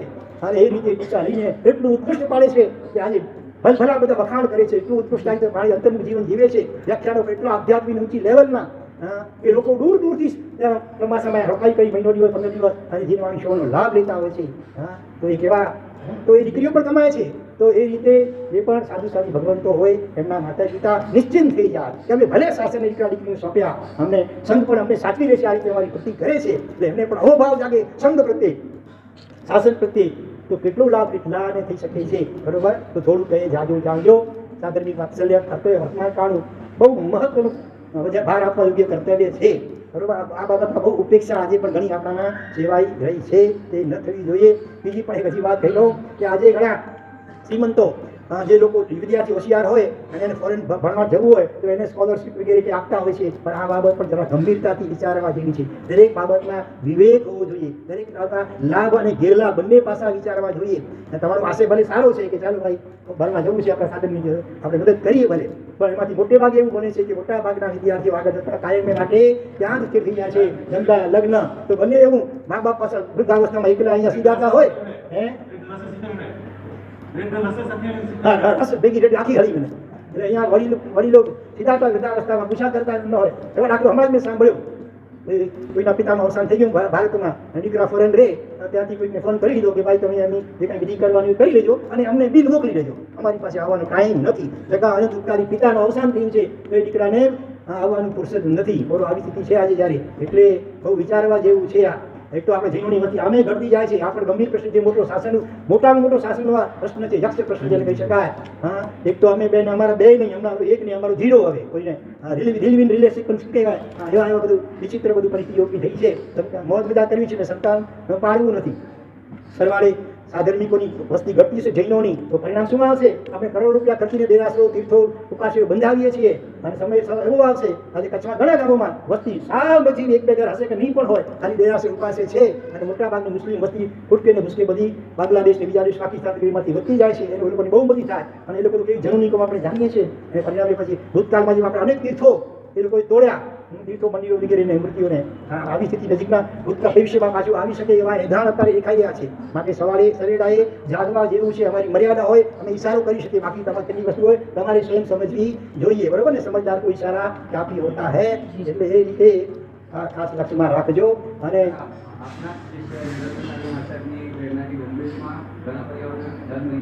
હા, બંગોલીમાં થાય છે, બરોબર છે.